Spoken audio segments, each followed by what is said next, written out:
நான் சொல்றேன், எந்த வருஷமும் அனுபவித்திராத சில நன்மைகளை இந்த வருஷம் அனுபவிப்பீர்கள். எந்த வருஷமும் உடுத்திராததை இந்த வருஷம் உடுத்துவீர்கள். எந்த வருஷமும் புசித்திராததை இந்த வருஷம் புசிப்பீர்கள். எந்த வருஷமும் பயணப்படாத, போய் என்ஜாய் பண்ணாத என்ஜாய்மெண்ட தேவன் இந்த வருஷத்தில் உங்கள் வாழ்க்கையில அவர் கொடுப்பார். இப்போ நம்ம எப்போ இந்த சூப்பர் நேச்சுரல், இந்த சராசரி வட்டத்தை விட்டுன ஒரு வாழ்க்கை, இதுக்குள்ள எப்போ போவோம்னா, முதல்ல தேவன் அதை நமக்கு வச்சிருக்கிறாருன்னு தெரியணும். அடுத்தது நம்முடைய அடையாளங்கள் நமக்கு புரிய வேண்டும். உங்க அடையாளம் என்ன? நீங்கள் உன்னதமானவரின் மக்கள். நீங்கள் கடவுளுக்கு பிறந்த கடவுள். அவருக்கு பெரிய ஜி போட்டிருக்காங்க, GOD, பெரிய ஜி காட், GOD சின்ன ஜி நீங்க. அவர் பெரிய ஜி, நீங்க சின்ன ஜி. புரியுதா ஜி? நீங்க ஒரு சராசரி ஆளான ஒரு ஆளே கிடையாது. அதை விட நீங்கள் மேலானவர்களாக இருக்கிறீர்கள். நீங்கள் கடவுளாக, நீங்கள் கடவுளின் மக்களாக நீங்கள் இருக்கிறீர்கள். ஒருவேளை இன்னைக்கு அந்த சாயலை வெளிப்படுத்தாத நிலைக்கு மனுஷன் போயிருக்கலாம். கடவுளுடைய இமேஜ்ல தான் உண்டாக்கப்பட்டான். ஆனா அவரோடு இருக்கிற தொடர்பு அவன் இழந்து போனதன் விளைவாக அவன் எப்படியோ வாழ ஆரம்பிச்சிட்டான். சில நேரம் கடவுள் மாதிரி தெரியுதான், சில நேரம் குரங்கு மாதிரி தெரியுதான். கடவுள் பாதி மிருகம் பாதி ஆள வந்தான். ஏன் இந்த லோ லைஃப், ஏன் ஒரு ஹை லைஃப் அவன் வாழல? ஒரு நோய் இவனை போட்டு ஆளுது. ஆனா இவன் நோயே இல்ல, இந்த பூ உலகையே ஆள கடவுளால் படைக்கப்பட்டவன். சுவிசேஷங்கிறது என்ன தெரியுமா? Restoring our identity. அதான் காஸ்பலே. சில பேர் சில நேரம் சிலரை பார்த்து சொல்லுவாங்க, நீங்க மனுஷனே கிடையாது, தெய்வம் சார். தெய்வம் நீங்க. தெய்வமே உங்களை பார்த்து சொல்றது தெய்வமே. அப்போ ஒரு ஆளை கூப்பிட்டு, சாமி சார் நீங்க, கடவுள் சார் அப்படின்னா நம்பவே முடியல சார். இதான் நிஜம் அப்படின்னா அதான் நிஜம். பெரிய சாமிக்கு பிறந்த சின்ன சாமியா நீங்க? முற்றிலும் இந்த சாயலில் நிறைந்தவராய் இயேசு இந்த பூமிக்கு வந்தார். இயேசு கிட்ட ரெண்டு தன்மை இருக்கு. ஒன்னு 100% God, 100% man. ஒரு தன்மையை தான் அவர் பரிபூர்ணமா வெளிப்படுத்துறாரு. ஒரு மனிதனாய் இருந்து கொண்டு தேவனை சார்ந்து கொள்வதால் என்ன செய்ய முடியுமோ அதை அவர் காட்டுறாரு. சும்மா எடுத்த உடனே சூப்பர் நேச்சுரல் ஸ்டார்ட் ஆகுது. சூப்பர் நேச்சுரல் ஸ்டார்ட் ஆகும்னா இங்க உள்ள மண்டையில இமேஜ் முதல்ல மாறணும். I am the likeness of God and I am the image of God. இயேசு பிதாவை வெளிப்படுத்தினாரே இந்த பூமியில இருந்த நாட்கள்ல, அது மாதிரி வாழ்நாள்ல ஒரு நாளாவது அந்த முழுமையில வாழ்ந்துட்டோம்னா அவ்வளவுதான், முடிஞ்சு போச்சு. ஏன் இந்த காம்ப்ரமைஸ்ட் லைஃப், ஒத்து போகிற வாழ்க்கை ஏன் வந்தது அப்படின்னா, நாம யாருன்னு தெரியாததுனால. நம்ம யாருன்னு தெரிஞ்சதுன்னா அந்த காம்ப்ரமைஸ்ட் லைஃப்க்கு நம்ம போக மாட்டோம். அந்த மீடியாக்ரிட்டி லைஃப்குள்ள நம்ம போக மாட்டோம். நாம் ஒரு உயர்தரமான வாழ்வை விரும்ப ஆரம்பிப்போம். மெசேஜ் என்ன தெரியுமா? You are not human. நீ மனிதன் அல்ல, மனுஷன் இல்லையா, தெய்வம் ஐயா. அப்போ மனுஷனுடைய உண்மையான சாயலுங்கிறது என்ன? தேவ சாயல். மனித சாயல், மனித சாயலுங்கிறோம். மனித சாயலுங்கிறது என்னதுதான்? தேவ சாயல் தான். இன்னைக்கு சில வார்த்தை உங்களோட ஷேர் பண்ண விரும்புகிறேன். இந்த வருஷம் முழுவதுமே நான் என்னுடைய ஹார்ட்டில், என் மைண்டில் ஒரு விதமான மெடிடேஷன்ஸுக்கு நான் என்ன தயார்படுத்தி கொண்டிருக்கிறேன். அதை தான் உங்களோட பேசணும் அப்படின்னு ஆசைப்படுறேன். The year of supernatural. Amen. எல்லாம் சொல்லுங்க, இயற்கைக்கு அப்பாற்பட்ட வாழ்க்கை. ஆமென். ஸோ அதாவது நாம் ஒரு சராசரியானதையே பார்த்து வாழ்ந்துருக்குறோம். அதை இப்படி சொல்லுவாங்க ஆங்கிலத்தில், த மீடியாக்ரிட்டி மைண்ட் செட் அப்படின்ட்டு. அதாவது ஒரு ரெண்டாம் தர வாழ்க்கைக்கு மனதை பழக்கி வைத்திருத்தல் அப்படின்ட்டு. ஸோ தேவன் அதில் உடைச்சி தேவன் சிறந்ததை நாம் அனுபவிக்க வேண்டும் என்று விரும்புகிறார். Amen. So you will eat the best of the land. Isaiah 1ல் ஆண்டவர் சொல்கிறாரு, எனக்கு நீ செவி கொடு, எனக்கு நீ செவி கொடுத்தனா, நான் பேசுகிறத நீ கேட்டனா, நீ வாழ்கிற வாழ்க்கைங்கிறது ரொம்ப சிறந்ததாக இருக்கும். நீ அனுபவிக்கிறதுங்கிறது ரொம்ப சிறந்ததாக இருக்கும். அது எந்த மாதிரி இருக்கும் அப்படின்னு சொன்னால் அவர் சொல்கிறாரு, மனம் பொருந்தி எனக்கு செவி கொடுங்கள். அப்போ என்ன நடக்கும்? ஐசாயா 1:19, நீங்கள் மனம் பொருந்தி செவி கொடுத்தால் தேசத்தின் நன்மையை புசிப்பீர்கள். எல்லாம் சொல்லுங்க, தேசத்தின் நன்மையை புசிப்பேன். அதாவது தேசத்தில் எது நல்லதோ அதை நீங்கள் அனுபவிப்பீங்க அப்படின்னு இருக்கு தமிழில். ஆனால் ஆங்கிலத்தில் இன்னும் ரொம்ப நல்லா இருக்கு. If you are willing and obedient you shall eat the best of the land. You shall eat the best of the land. அப்படின்னா என்ன அர்த்தம்னா, இந்த தேசத்திலேயே எது சிறந்ததோ அது உன்னுடையதாக இருக்கும் அப்படிங்கிற. You will eat the best of the land. இந்த ஊரில் எது சிறந்ததோ அது உங்ககிட்ட இருக்கும். ஆமென். இந்த ஊரில் எது சிறந்த காரியங்களோ, எது மேலான காரியங்களோ, ஒரு டீ எடுத்துக்கிட்டிங்கன்னா அதில் முதல் தரம் சொல்கிறாங்க, தேனில் முதல் தரம்ங்கிறாங்க, எல்லாத்துலேயும் ஃபஸ்ட் குவாலிட்டிஸ். கடவுள் சொல்கிறாரு, first and the best it's for you. Amen. முதலாவதும் சிறந்ததும் அது உனக்குரியதாக இருக்கிறது அப்படிங்கிறார். ஆமென். அதனால தான் நாம் சிந்துகிறதை பொறுக்குகிறவர்கள் அல்ல, நாம் மேஜையில் இருப்பதை உண்ணுகிறவர்களாய் நாம் இருக்கிறோம். ஆமென். தேவன் அதுக்கு தான் அவருடைய பிள்ளைகளை வைத்திருக்கிறார். ஸோ அவர் சொல்கிறார், நீ என் பிள்ளை, நான் பேசுகிறத கேளு, அப்போ என்ன நடக்கும்? You shall eat the best of the land. இந்த உலகத்திலேயே எது சிறந்ததோ அது உன்னுடையதாக இருக்கும். உங்களுக்கு தெரியும், ஜோசப் தன்னுடைய சகோதரர்களுக்கு அவன் என்ன பண்ணுறான், அந்த எகிப்திலேயே ஒரு சிறந்த இடத்தை அவன் கொடுக்குறான். அந்த இடத்துக்கு பேர் என்ன? கோசேன். கோசேன்ங்கிறது என்ன? எகிப்திலேயே த பெஸ்ட் பிளேஸ் எது? அதான் கோசேன். அப்போ கோசேனின் வாழ்வை தன் சகோதரர்களுக்கு, அவன் சகோதரனா நல்லவனா?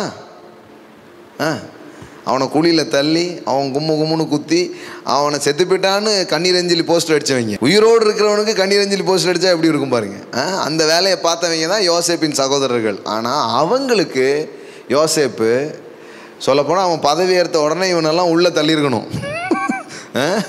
ஆனால் இவன் அதான் கிரைஸ்டுடைய நேச்சர் பாருங்களேன். அதுதான் கிறிஸ்துவனுடைய தன்மை. நமக்கு உயர்வும் நல்லதும் வந்துச்சுன்னா நமக்கு கெட்டது பண்ணவங்களுக்கு பழி வாங்கிறதுக்கு இல்லை, அவங்களுக்கு நல்லது செஞ்சே பழி வாங்கிறதுக்கு. நம்ம என்ன சொல்லுவோம்னா, சவால் விடுவோம். எப்படி நீ என் வீட்டை இடிச்சியோ, அதெல்லாம் அண்ணாமலை படம் பார்த்தது, உங்கள் மண்டை கழுவட்டும் வேத வசனத்தினால். ஆனால் அந்த படத்தில் கூட கடைசியில் அவன் வீட்டை அவனுக்கு கொடுத்துருவான். அங்கே ஒரு மதர் ஆஃப் கிரேஸ் ஒருத்தங்க இருப்பாங்க, மனோரமா. என்னங்க மனோரமா மதர் ஆஃப் கிரேஸ்? அந்த அம்மா தான் சொல்லும், நீ கொடுத்துருப்பா, அதான் சந்தோஷம் அப்படின்ட்டு. படத்தில் கூட கொஞ்சம் நல்லா தான் காட்டுறாங்க. நம்ம ஊரில் ஏதாவது பண்ணிட்டான்னா அதை சொல்கிறாங்க பாருங்களேன். யானைக்கு ஒரு காலம், பூனைக்கு ஒரு காலம் வந்தா, யானைக்கு ஒரு காலம் வந்தா பூனைக்கு ஒரு காலம் வரும், பாருடா அப்படின்ட்டு அப்படியே அப்படி பழி வாங்கிறது அது வேற. ஆனால் கிறிஸ்துவின் தன்மைங்கிறது என்ன? அது யோசேப்பு அதை தான் வெளிப்படுத்துகிறான். அவன் என்ன நன்மையினாலே பழி வாங்க. என்னை பட்டினியா என்னை குழியில் போட்ட உனக்கு முட்டை வாய்க்குழியை திணிச்சு போதும்பா வயிற்றுல இடம் இல்லைம்மான்னு எப்படி இருந்திருக்கும் பாருங்க அவங்களுக்கு. அப்போ முழு எகிப்தில் ரொம்ப பெஸ்ட்டான பிளேஸை கொடுக்குறான். நீரும் உம்முடைய பிள்ளைகளும் அவர்களுடைய பிள்ளைகளும் உம்முடைய ஆடு மாடுகளோடு உமக்கு உண்டாயிருக்கிற யாவற்றோடும் கோசேன் நாட்டில் வாசம் பண்ணி என் சமீபத்தில் இருக்கலாம். இந்த பயலை பக்கத்திலே விடக்கூடாது, நல்ல நாடு கடத்துங்க இவங்கள அப்படிலாம் சொல்லலை. என் பக்கத்திலே இருக்கட்டும். எனக்கு துரோகம் பண்ணியிருக்கலாம், ஆனாலும் அவங்க என் அண்ணன், என் தம்பி, என்னுடைய சொந்தம். அவர்கள் செய்தபடி நான் அவர்களுக்கு செய்ய மாட்டேன், தேவன் எனக்கு செய்தபடி நான் அவர்களுக்கு செய்ய போகிறேன். ஆமென். அதாங்க லைஃப் ஸ்டைல். இங்கே இருக்கிற இது என்னன்னா, இந்த உலகம் எனக்கு என்ன கொடுத்துச்சோ அதை நான் அந்த உலகத்துக்கு கொடுத்தேன். அது இங்கே இருக்கிற வாழ்க்கை.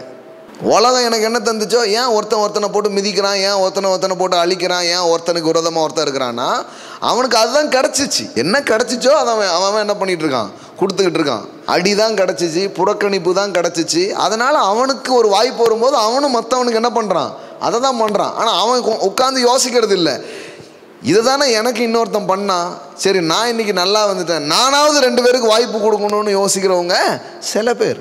அப்போது ஒரு உயர்வையும் ஒரு மேன்மையையும் யோசேப்பு அடைந்த போது கூட அவன் என்ன நினைக்கிறான்னா, சின்ன பசங்க தெரியாமல், அறியா பையன் தெரியாமல் பண்ணிட்டான், பிதாவே இவர்களுக்கு மன்னியும். அப்படியே இயேசுநாதர் மாதிரியே இருக்கிறான் யோசேப்பு, மன்னியும். ஆமாம் அப்படின்னு சொல்லிட்டு கடைசியில் பாருங்கள் ஒரு நல்ல வாழ்க்கையை அவன் சகோதரர்களுக்கு அவன் கொடுக்குறான் பாருங்கள். இதுதான் மேலான தன்மைகள் பாருங்கள். இதெல்லாம் உயர்ந்த கேரக்டர்ஸ், உயர்ந்த தன்மைகள். இருதயம்லாம் சுகமானதான் இந்த இடத்துக்கு ஒரு மனுஷன் என்ன பண்ண முடியும், போக முடியும். இது பேசலாம், ஆனால் உலகத்தில் இதை பார்த்தீங்கன்னா இது அவ்வளோ ஈஸி கிடையாது. ஆனால் இதை தான் வேதாகம கலாச்சாரம் நமக்கு முன்னாடி வைக்குது. ஆமேன். எல்லாம் சொல்லுங்கள், பிபிலிக்கல் கல்ச்சர். சொல்லுங்க, கிங்டம் கல்ச்சர். ஆமென். இதுதான் ராஜ்யத்தின் கலாச்சாரம். பாருங்களேன், ராஜ்யத்தின் கலாச்சாரம் இப்படிதான் இருக்கு. நியாயமா என்ன பண்ணிருக்கணும், என்னமோ பண்ணியிருந்திருக்கணும், ஆனா அப்படி பண்ணல. ஆனா அதனால இவங்க குறைஞ்சு போனாங்களா? இவன் உயர்ந்த இடத்துல இருந்தான். ஆமென். இருதயம் உயர்வா இருந்தா வாழ்க்கையும் உயர்வா தான் இருக்கும். இன்னைக்கு சொல்றேன், எழுதி வச்சுக்கோங்க. உங்கள் எண்ணங்கள் உயர்ந்திருந்தால் உங்கள் வாழ்வு நிச்சயமாய் உயர்ந்து தான் இருக்கும். சரி, தப்பு பண்ணிட்டாங்க, அவங்கள மன்னிச்சிருவோம். அவனுக்கு தெரிஞ்சுதான் அவன் பண்ணியிருக்கிறான். எனக்கு கூட நிறைய கசப்பு, கோபம், வெறுப்பு இதெல்லாம் நான் வந்த வழியில் எத்தனையோ பேர் மேலே எனக்கு இருந்திருக்கு. இவங்க எனக்கு பண்ணியிருக்கலாம்ல, இவங்க எனக்கு செய்யலையே, இவங்க ஏன் இப்படி பண்ணாங்க, இந்த சவுண்டாக ஓடும். சுற்றிலும் ஒரு ஆடியோபிள் மாதிரி ஓடிக்கிட்டே இருக்கும். ஒரே கசப்பாக தான் இருக்கும், வெறுப்பாக தான் இருக்கும். அப்புறம் தான் இதெல்லாம் எனக்கு புரிய ஆரம்பிச்சிச்சு. அவங்களுக்கு என்ன கிடச்சிச்சோ அவங்க அதை உனக்கு என்ன பண்ணியிருக்காங்க, கொடுத்துருக்காங்க. ஆனால் அவங்க கொடுத்ததில் உன் வாழ்க்கை எதுவும் தீர்மானிக்கப்பட போகிறதே கிடையாது. உன் வாழ்க்கை எதில் தீர்மானிக்கப்படுதுன்னா, நான் உனக்கு ஒன்று செய்ய போகிறேன். ஆமென். நீங்கள் எனக்கு தீமை செய்ய நினைத்தீர்கள், கர்த்தரோ அதை நன்மையாய் முடிய பண்ணினார். அப்படின்னா என்னன்னா, மனுஷன் எனக்கு தீமை செஞ்சா கூட எனக்கு கர்த்தர் நன்மை செய்தார். அவர் நன்மை செஞ்சதுனால இப்போ நான் எப்படி மாற போறேன்னா, தீமை செய்த மனுஷனுக்கு தீமை செய்யறதுக்கு பதிலாக எனக்கு நன்மை செய்தாரே கர்த்தர், அந்த நன்மையை நான் இந்த உலகத்தோடு பகிர்ந்து கொள்ள போகிறேன். இப்போ கடந்து வந்த பாதையை பார்த்தா உலகம் என்ன கொடுத்துச்சோ அதை திருப்பி கொடுக்கணும்னா இப்போ நம்ம ஒரு ரவுடி மாதிரி அலையணும், நம்ம ஒரு வித்தியாசமான ஒரு ஆளா அலையணும். என்ன குத்துனாங்க, என்ன தள்ளி விட்டாங்க, எனக்கு ஒரு சில பேர் பாருங்க ஒசந்துருவாங்க, ஆனால் யாருக்கும் உதவ மாட்டாங்க. ஏன் தெரியுமா? அவங்கள்ட்ட போய் கேளுங்க, ஏன் நீங்கள் யாருக்குமே பெரிய ஆளாயிட்டீங்களா, யாராவது உதவ இல்லாமல்? அன்றைக்கி ஒரு பையன் ஒரு கலசம் தண்ணி கொடுத்துருப்பானா, 5 பைசா தந்துருப்பானா? நான் ஏன் செய்யணும், கஷ்டப்படட்டும், அப்போ தான் தெரியும் அருமை. இப்படியே டைலாக் பேசுவாங்க, பார்த்துருக்கீங்களா? யாருக்கு எதையும் நான் என்ன பண்ண மாட்டேன், கொடுக்க மாட்டேன். எனக்கு அன்னைக்கு ஒருத்தன் தந்தானா, ஒருத்தன் எனக்கு செஞ்சானா, யாருமே எனக்கு செய்யலை. அப்போ இன்னும் மனுஷன் மேலே, சமூகத்தின் மேலே அவர்கள் இன்னும் கோபத்தோடு இருக்காங்க. ஆனால் யோசேப்போ அப்படி இல்லை, நம்ம அப்படி இருக்கும்படி அழைக்கப்படல. நமக்கு எப்படின்னா, எனக்கு கர்த்தர் செஞ்சார அதனால் நான் செய்ய போகிறேன். மனுஷன் செஞ்சதை நான் செய்ய போகிறது இல்லை, எனக்கு தேவன் செஞ்சதை நான் மனுஷனுக்கு செய்ய போகிறேன். ஏன்னா தேவன் என்னை அவமானப்படுத்தவில்லை, தேவன் என்னை குற்றப்படுத்தவில்லை, தேவன் என்னை தள்ளவில்லை. மனிதர்கள் என்னை தள்ளினார்கள், கர்த்தர் என்னை உயர்த்தினார். மனிதர்கள் என்னை குற்றப்படுத்தினார்கள், கர்த்தர் என்னை குணமாக்கினார். சில கேட்குறாங்க, வாழ்க்கையில் இந்த கசப்புல இருந்து எப்படி வெளியில் வர்றது அப்படின்ட்டு. கசப்புனா ஏதோ பாவைக்காய் சாப்பிட்றதை பற்றி பேசிட்டுருக்குன்னு நினைக்காதீங்க. பிட்டர்னஸ் ஆட்களை பார்க்கும்போதே இருக்குது, பார்த்தீங்களா? எப்படி வெளியே வருதுன்னா, தேவன் செய்கிற செயலை நீங்கள் பார்த்தீங்கன்னா அதுலேருந்து வெளியே வந்துடலாம். ஏன்னா கர்த்தர் உங்களுக்கு நன்மை செய்கிறவராகவே இருக்கிறார். ஆமென். தீமை நிறைந்த இந்த உலகத்தில் உங்களுக்கு நன்மை செய்கிற கர்த்தர் ஒருவர் இருக்கிறார், அதை நீங்கள் நம்புங்க. அப்போ தனக்கு துரோகம் செய்த சகோதரர்களுக்கு யோசேப்பு அந்த ஊரில் சிறந்தது எதுவோ அதை தான் கொடுத்தான். ஆமென். இயேசுவும் கல்வாரி சிலுவையில்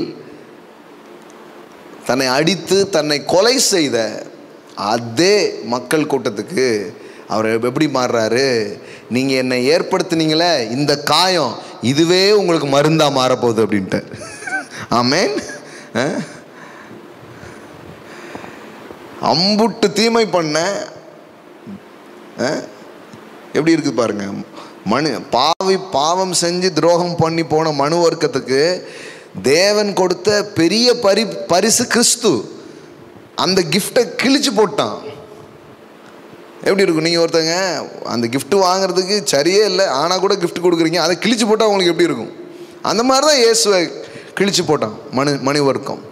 ஆனால் கூட தேவன் இந்த உலகத்தை நேசிப்பதை அவர் நிறுத்தவே இல்லை, பாருங்களேன். ஆமென். இப்போ கூட இந்த உலகத்தை குறித்து கடவுளுடைய மனசு என்ன? God so loved the world. ஆமென். சில பேர் இந்த உலகத்தை கடவுள் இப்பொழுது நியாயம் தீர்த்து கொண்டிருக்கிறார் அப்படிங்கிறாங்க. இல்லைங்க, தேவன் இந்த உலகத்தை நேசித்து கொண்டிருக்கிறார், இன்னும் நேசிப்பார், தொடர்ந்து நேசிப்பார்.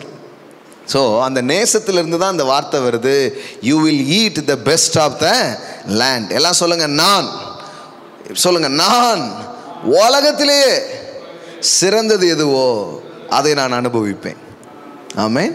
You will eat the best of the land. நானா நான் சரியே இல்லைங்க, சரியில்லாத உங்களுக்கு தான் தரப்போகிறேன். சரியே யோசேப்பை தள்ளின, யோசேப்புக்கு துரோகம் பண்ண அந்த சகோதரர்களுக்கு தான் யோசேப்பு கோசேன்னு என்ன பண்ணுறான், அவன் கொடுக்குறான். ஓகே, ஸோ என்ன சிந்திக்கிறோம், என்ன பேசுகிறோன்னா, நம்முடைய வாழ்க்கையின் அனுபவங்களில் எல்லாத்திலையும் தேவன் வைத்திருக்கிற அந்த சிறந்ததை, அந்த மேலானதை, அந்த இயற்கையான உலகத்தில் என்ன இருக்குதோ அதை தாண்டின ஒன்றை அனுபவிக்கும் ஒரு வாழ்க்கை முறைக்கு நேராக நாம் செல்வோம். அதுதான் கடவுளுடைய அழைப்பாக இருக்கிறது. ஆமென். ஸோ சூப்பர் நேச்சுரல், எல்லாம் சொல்லுங்கள், சூப்பர் நேச்சுரல் லைஃப் ஸ்டைல். ஆமென். நான் சொல்கிறேன், எந்த வருஷமும் அனுபவித்திராத சில நன்மைகளை இந்த வருஷம் அனுபவிப்பீர்கள். எந்த வருஷமும் உடுத்திராததை இந்த வருஷம் உடுத்துவீர்கள். எந்த வருஷமும் புசித்திராததை இந்த வருஷம் புசிப்பீர்கள். எந்த வருஷமும் பயணப்படாத, போய் என்ஜாய் பண்ணாத என்ஜாய்மெண்ட்டை தேவன் இந்த வருஷத்தில் உங்கள் வாழ்க்கையில் அவர் கொடுப்பார். ஆமென். நான் வெளிச்சூழலை பார்த்து பிரசங்கம் பண்ணுற ஆள் கிடையாது, உள்ளேருந்து பார்த்து பேசுகிற ஆள். இந்த வருஷம் தான் அனுபவிப்பீங்க அப்படின்னு எப்படி பேச முடியும்? அப்படி தான் பேசணும்னா அப்படி தான் பேசுவோம். இப்படியே போயிடும் நினைக்காதீங்க. கர்த்தர் எல்லாத்தையும் மாற்றி அமைப்பார் உங்களுக்கா. இல்லைன்னா யாருமே போக முடியாட்ட கூட நீங்கள் மட்டும் போயிட்டு வருவீங்க. கர்த்தர் பெரியவர், கர்த்தர் உயர்ந்தவர். ஸோ அவர் சொல்கிறாரு, ஒரு உயர்தரமான ஒன்றை நான் உனக்காக வைத்திருக்கிறேன், மேலான ஒன்றை உனக்காக வைத்திருக்கிறேன். You will eat the best of the land. அப்போ அனுபவிக்கிறதுல ஒரு உயர்தரத்தை தான் என்ன பண்ணுறாரு, பேசுகிறாரு. எல்லாத்துலேயும் பாருங்கள், சங்கீதம் 82வது சங்கீதம் 5லேருந்து வாசிக்கிறேன். அறியாமலும் உணராமலும் இருக்கிறார்கள், அந்தகாரத்திலே நடக்கிறார்கள், தேசத்தின் அஸ்திபாரங்கள் எல்லாம் அசைகிறது. ரொம்ப மோசமான ஒரு சூழல். ஆனால் ஆண்டவர் என்ன பேசுகிறாரு, நீங்கள் தேவர்கள் என்றும் நீங்கள் எல்லாரும் உன்னதமானவரின் மக்கள் என்றும் நான் சொல்லியிருந்தேன். ஐ said you are gods. இங்கிலீஷில் எப்படி வருது பாருங்க. நான் சொன்னேன், நான் உன்னை என்னன்னு நான் சொன்னேன், கடவுள்னு சொன்னேன் அப்படிங்கிறார். I said you are gods. Indeed all of you are the son of the most high. Oh thank you Lord Jesus. எல்லாம் சொல்லுங்க, நான் உன்னதமானவரின் பிள்ளையாக இருக்கிறேன். எல்லாம் வாயத்திலிருந்து சொல்லுங்க, உன்னதமானவரின். ஆமென். ஆன்லைனில் பார்க்குற பிள்ளைங்களா ஆன்லைனில் சொல்லுங்க, நான் உன்னதமானவரின் மக்களாக இருக்கிறேன். ஆமென். நான் தேவனாக இருக்கிறேன். You are gods. ஆமென். அவருக்கு பெரிய ஜி போட்டிருக்காங்க, GOD, பெரிய ஜி காட், GOD சின்ன ஜி நீங்கள். அவர் பெரிய ஜி, நீங்கள் சின்ன ஜி. புரியுதா ஜி? பிக் ஜி அவர், ஸ்மால் ஜி நீங்கள். அப்போது இதுதான் வேத வசனம் உங்களை குறித்து சொல்கிற காரியம். இப்போது நம்ம எப்போ இந்த சூப்பர் நேச்சுரல், இந்த சராசரி வட்டத்தை விட்டுன ஒரு வாழ்க்கை, இதுக்குள்ளே எப்போ போவோன்னா, முதல்ல தேவன் அதை நமக்கு வச்சிருக்கிறாருன்னு தெரியணும். அடுத்தது நம்முடைய அடையாளங்கள் நமக்கு புரிய வேண்டும். First you must understand your identity, who we are in Christ Jesus. உங்களுடைய அடையாளம் என்னன்னு உங்களுக்கு தெரியணும். உங்கள் அடையாளம் என்ன? நீங்கள் உன்னதமானவரின் மக்கள், நீங்கள் கடவுளுக்கு பிறந்த கடவுள், சிங்கம் போட்ட சிங்கக்குட்டி. ஆமென். அப்படிதான் சொல்றார். ஐ said, இப்படிலாம் பிரசங்கம் பண்ணலாமா பிரதர் அப்படிங்க? இப்படின்னு நான் சொல்லங்க, கடவுள் சொல்றார். ஐ said, நான் சொல்லியிருந்தேன் அப்படிங்கிறார். ஆமென். நீங்கள் தேவர்கள் என்றும் நீங்கள் எல்லாரும் உன்னதமானவரின் மக்கள் என்றும் நான் சொல்லியிருந்தேன். உங்களுக்கு தெரியுமா, நீங்கள் ஒரு சராசரி ஆளான ஒரு ஆளே கிடையாது. நீங்கள் ஒரு சராசரியான நபர் கிடையாது. நீங்கள் வெறும் மாம்ச பிண்டம் கிடையாது. நீங்கள் வெறும் எண்ணமும் அல்லது ஆத்மாவும் மனமும் கொண்ட வெறும் ஆன்மா கிடையாது. அதை விட நீங்கள் மேலானவர்களாக இருக்கிறீர்கள். நீங்கள் கடவுளாக, நீங்கள் கடவுளின் மக்களாக நீங்கள் இருக்கிறீர்கள். ஆமென். இது புரியணும். உங்கள் ஐடென்டிட்டி புரிஞ்சாதான் உங்கள் ஆக்ஷன்லாம் மாற ஆரம்பிக்கும். உங்கள் அடையாளம் என்னன்னே தெரியலன்னா உங்கள் வாழ்க்கை மாறவே மாறாது. பின்பு தேவன் தமது சாயலாகவும் தமது ரூபத்தின்படியையும் மனிதனை உண்டாக்கினார். அப்போ மனித சாயலுங்கிறதே என்னதான்? தேவ சாயல் தான். You are the image of God and you are the likeness of God. சில இதெல்லாம் துருபதேசம்னு இந்த நாட்களில் நிறைய சொல்லிகிட்டு இருக்கிறாங்க. அது எப்படி அப்படிங்கிறாங்க. அது எப்படின்னா அவர் வசனத்தில் இருக்குதுங்க. நீங்கள் வசனத்தை ஏதாவது சொல்ல முடியுமா? வசனத்தில் இருக்குது. You are the image of God. நீங்கள் கடவுளுடைய சாயல்ல இருக்குதுப்பா. ஒருவேளை இன்னைக்கு அந்த சாயலை வெளிப்படுத்தாத நிலைக்கு மனுஷன் போயிருக்கலாம். ஏன்னா அவரோடு இருக்கிற தொடர்பை அவன் இழந்து போனை, அவன் எங்கேயோ கிடக்கிறதுனால அந்த சாயல் பரிபூர்ணமாக என்ன பண்ண மாட்டுக்கு, வரமாட்டுக்கு. இப்போ இயேசுவின் மூலம் மீண்டும் கடவுளோடு நாம் தொடர்பு கொள்ள ஆரம்பிக்கும் பொழுது அந்த ஜீவன் நம்மிலிருந்து வெளிப்பட ஆரம்பிக்கும். ஆமென். சாயலாகத்தான் படைக்கப்பட்டான். ஆனால் பார்த்தா கடவுள் சாயல் மாதிரி தெரிய மாட்டுக்கு. பார்த்தா அதனால தான் டார்வின் மாதிரி ஆட்கள் இவன் பண்ணத சேட்டையை பார்த்தா இவன் கண்டிப்பாக கடவுள்கிட்ட இருந்து எப்படி வந்திருப்பான், கண்டிப்பாக இவன் குத்தாலத்துலேருந்து தான் வந்திருப்பான், மனிதன் குரங்கிலிருந்து வந்தான் அப்படின்னா இவன் பண்ணுற வேலையெல்லாம் பார்க்கும்போது இவன் கடவுள் மாதிரியே தெரியல. இன்னும் சில பேருக்கு சில நேரம் கடவுள் மாதிரி தெரியுறான், சில நேரம் குரங்கு மாதிரி தெரியுதான். கடவுள் பாதி மிருகம் பாதி ஆள வந்தான் ஆக்கி விட்டாங்க. இப்படியும் சொல்ல முடியல, அப்படியும் சொல்ல முடியல. ரெண்டு திடீர்னு பார்த்தா யாரையாவது பார்த்தா அழுதான், 4 பேருக்கு நல்லது பண்ணுதான், கடவுள் மாதிரியே தெரிறான். திடீர்னு பார்த்தா 4 பேரை போட்டு மிதிச்சுக்கிட்டு இருக்கான். இவனை எந்த கணக்கில் சேர்க்குன்னே தெரியலையே அப்படின்னு ஒரே குழப்பமாக இருக்குது. அதனால் சிலர் குரங்குறாங்க, மிருகன்றதாங்க. சிலர் மிருகம் பாதி கடவுள் பாதி அப்படிங்கிறாங்க. உலகத்துக்கு ஒன்றுமே புரிய மாட்டுக்கு. ஏன்னா காஸ்பல் புரிஞ்சாதான் எல்லாமே புரியும். சுவிசேஷங்கிறது இங்கே எல்லா ஞானிகளும் சிந்திக்கிறத விட பெரிய விஷயத்தை சிந்திச்சுட்டு இருக்கோம் இன்னைக்கு காலையில். புரியுதா உங்களுக்கு? சும்மா ஏதோ ஒன்று கேட்டுட்டுல, இதெல்லாம் உலகம் தேடி தேடி பார்க்கு. இதுக்கு என்ன விடை, இதுக்கு என்ன பதில், மிருகமா கடவுளா, ஏதாவது சொல்லுங்கப்பா, நான் யாரு எனக்கே தெரியல, யாராவது சொல்லுங்க அப்படின்னு என்ன பண்ணிட்டு இருக்கிறான். நீ நல்லவனா கெட்டவனா தெரியலையப்பா அப்படிங்கிறதுல தான் உலகம் என்ன பண்ணிட்டு இருக்கு, போயிட்டே இருக்கு. கடவுளுடைய சாயல்ல தான் படைக்கப்பட்டான், கடவுளுடைய இமேஜில் தான் உண்டாக்கப்பட்டான். ஆனால் அவரோடு இருக்கிற தொடர்பு அவன் இழந்து போனதன் விளைவாக அவன் எப்படியோ வாழ ஆரம்பிச்சிட்டான். சுவிசேஷங்கிறது என்ன தெரியுமா? சுவிசேஷங்கிறது என்ன தெரியுமா? Restoring our identity. அதான் காஸ்பலே.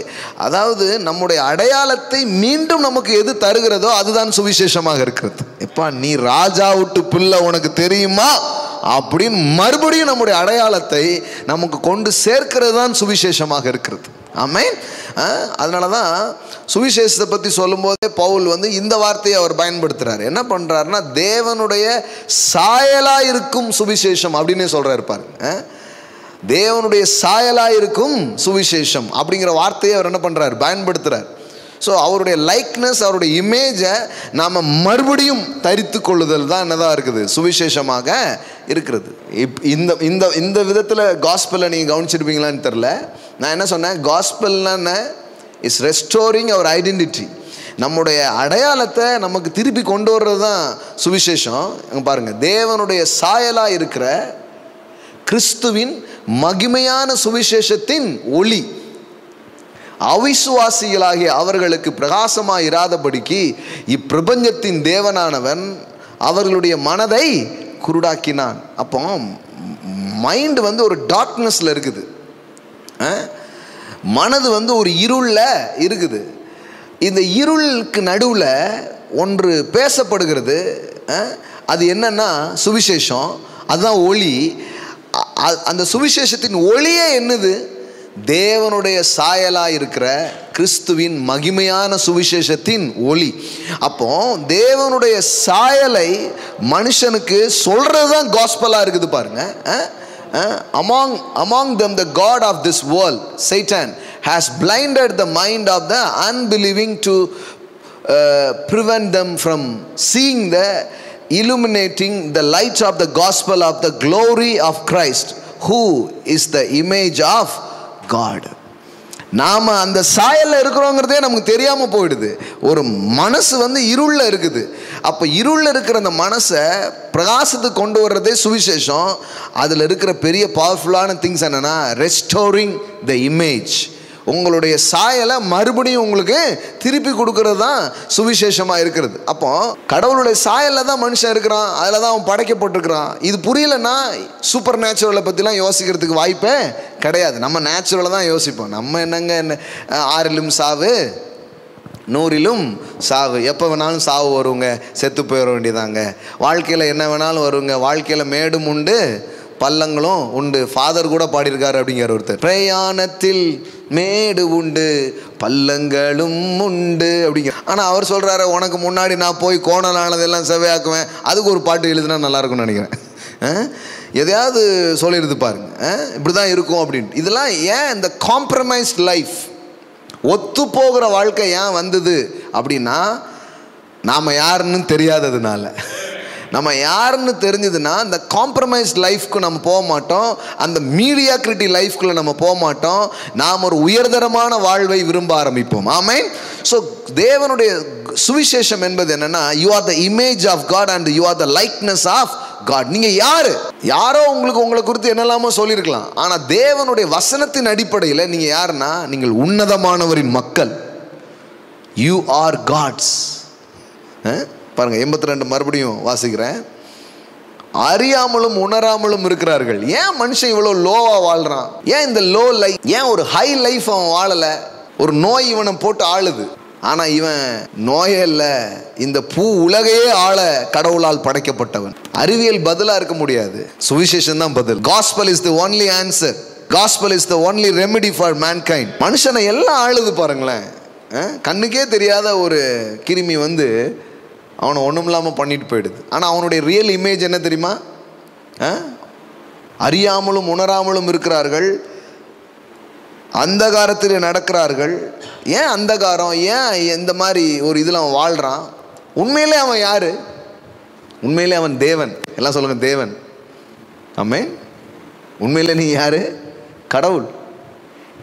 கடவுள் மாதிரி வாழ படைக்கப்பட்டவன். இன்னைக்கு காலைல நான் எதுவும் கூட்டி சொல்லிடல, என்ன இருக்கோ அப்படியே சொல்லிட்டு இருக்கிறேன். நான் அப்படியே இருக்குது பாருங்களேன். நீங்கள் தேவர்கள் என்றும் நீங்கள் உன்னதமானவரின் மக்கள் என்றும் நான் சொல்லியிருந்தேன். ஆனால் வாழ்க்கையை பார்க்கும்போது அப்படி இல்லை பாருங்க. வாழ்க்கையை பார்க்கும்போது எப்படி இருக்குது? 7வது வசனம் பாருங்க. ஆனாலும் நீங்கள் மனுஷரை போல செத்து. அப்பனா நீ மனுஷன் கிடையாது, நீ கடவுளுங்கிறார். சில பேர் சில நேரம் சிலரை பார்த்து சொல்லுவாங்க, தெய்வம் சார், தெய்வம் நீங்கள். அவங்க பார்க்கும்போது நீங்கள் மனுஷனே கிடையாது, தெய்வமே அப்படிங்கிறாங்க. தெய்வமே உங்களை பார்த்து சொல்றது, தெய்வமே. மா கோராபா சாட்டா லாபாரா ரேப்லோ ஷேகேந்தே ரேபோ லோகோதோ. ஆதாம கடவுள் படைச்சிட்டு ஆதாம பார்க்கும்போது கடவுளுக்கு எப்படி இருந்தது தெரியுமா? அவர் முகத்தை அவரே கண்ணாடியில் பார்த்த மாதிரி இருந்தது. That's real things. அவர் முகத்தை அவரே கண்ணாடியில் பார்த்த மாதிரி இருந்ததுங்க. என்ன மாதிரியே இருக்கிறான். அதே தான், எனக்கு ஒரு மகன் பிறப்பான், அவன் என்னை போலவே இருப்பான், தனக்கென்று ஒரு பாதை வகுக்காமல் என் தலைவன் வழியிலே நடப்பான். நீங்கள் தேவர்கள் என்றும் நீங்கள் உன்னதமானவரின் மக்கள் என்றும் நான் சொல்லியிருந்தேன். ஆனாலும் நீங்கள் மனுஷரை போல செத்து லோக பிரபுக்களில் ஒருவனை போல விழுந்து போவீர்கள். தேவனே எழுந்தருளும், பூமிக்கு நியாய தீர்ப்பு செய்யும். நீரே சகல ஜாதிகளை சுதந்திரமாக கொண்டிருப்பவர். என்ன நியாய தீர்ப்பு செய்யணும்? தேவனே எழுந்தருளும், ஏதாவது பண்ணுங்கன்னு அர்த்தம். நீங்கள் கடவுள் மாதிரி வாழ வச்சவன்லாம் மனுஷன் மாதிரி வாழ்ந்து செத்து போடுறான், ஏதாவது பண்ணுங்க ஆண்டவரே. அவன் எப்படி வாழ வேண்டியவன் நிறைய நேரம் காமிக்கிறாங்க இல்லையா? நான் எங்கே எப்படி இருக்க வேண்டியவன் அப்படி போவோம் பாருங்க. அது மாதிரி அண்ணன் நீங்கள் எங்கே எப்படி இருக்க வேண்டியவங்க, அதை தான் தாவீது எழுதுறாங்க. புரியுதா? நீங்கள் கடவுள்னு சொன்னீங்க, உன்னதமான மக்கள்னீங்க, ஆனால் அவனை பார்த்தா அவன் லோக பிரபுக்களில் ஒருவனை போல என்ன பண்ணுறான்? செத்து போயிறான். அவன் சாதாரணமான ஒரு மனுஷனா. அப்போ நீங்கள் பாருங்க, இது வந்து யூ ஆர் நாட் ஹியூமன் அப்படின்னே சொல்கிறார். நீ அப்படி தான் இருக்குது. யூ ஆர் நாட் ஹியூமன், நீ மனுஷன் கிடையாது. பக்கத்தில் பார்த்து சொல்லுங்க, நீங்கள் மனுஷன் இல்லை, சாமி. சில சொல்லுங்க, நான் ஆசாமிங்க. அது என்ன ஆசாமி? இன்சியல் போட்டது யாரு? பெரிய சாமிக்கு பிறந்த சின்ன சாமியா நீங்க? எப்படிலாம் தோசையை மாற்றி மாற்றி போட்டு வேக வைக்கணுமோ அதெல்லாம் சொல்லிட்டு இருக்கிறேன் நான். அந்த பெரிய சாமி சொல்லியிருக்குது, நீங்கள் யாரு? சின்ன சாமி. நம்ப முடியுதா? இதான் சுவிசேஷம். உங்களால் நம்ப முடியலன்னா கண்டிப்பாக அதுக்கு பேர் சுவிசேஷம் தான். உங்களால் எதெல்லாம் நம்ப முடியலையோ அப்போ சுவிசேஷத்தை நான் உண்மையிலே பிரசங்கம் பண்ணுறங்கிறதுக்கு எது அடையாளம் தெரியுமா? நான் சுவிசேஷத்தை பேசும்போது யாருக்குமே நம்பிக்கையே வராது. அது நம்பவே முடியாததாக இருக்கும். நம்பவே முடியாதா இருந்தால் தான் அதுக்கு பேர் சுவிசேஷம். இந்த சுவிசேஷத்துக்கு ஒரு வார்த்தை இருக்குது பாருங்கள். க்ரீக்கில் யுகலியோன் அப்படின்னு ஒரு வேர்டு இருக்குது. த வேர்ட் யுகலியோன் அதான் க்ரீக்கில் காஸ்பல் அப்படிங்கிறதுக்கு யூஸ் பண்ணுற வார்த்தை. அந்த யுகலியோன் அப்படிங்கிற வார்த்தைக்கு என்ன அர்த்தம் அப்படின்னு போய் வாசித்து பார்த்தீங்கன்னா இங்கிலீஷில் எப்படி வருதுன்னா, too good to be true news. Too good to be true news. அதாவது நம்பவே முடியாத அளவுக்கு இருக்கிற ஒரு நல்ல செய்தி தான் சுவிசேஷம். அப்போ ஒரு ஆளை கூப்பிட்டு, சாமி சார், நீங்கள் கடவுள் சார், நீங்கள் தேவர்கள், நீ உன்னதமானவரின் மக்கள் அப்படின்னா நம்பவே முடியலையே சார், இதான் நிஜம் அப்படின்னா அதான் நிஜம். அதான் நிஜம். என்ன வார்த்தை பாருங்க. உங்கள் இமேஜ் இப்படி மாறினாதான் உங்களுடைய செயல்பாடு அப்படி மாற ஆரம்பிக்கும். இப்போ இந்த சாயலை முற்றிலும் இந்த சாயலில் நிறைந்தவராய் இயேசு இந்த பூமிக்கு வந்தார்.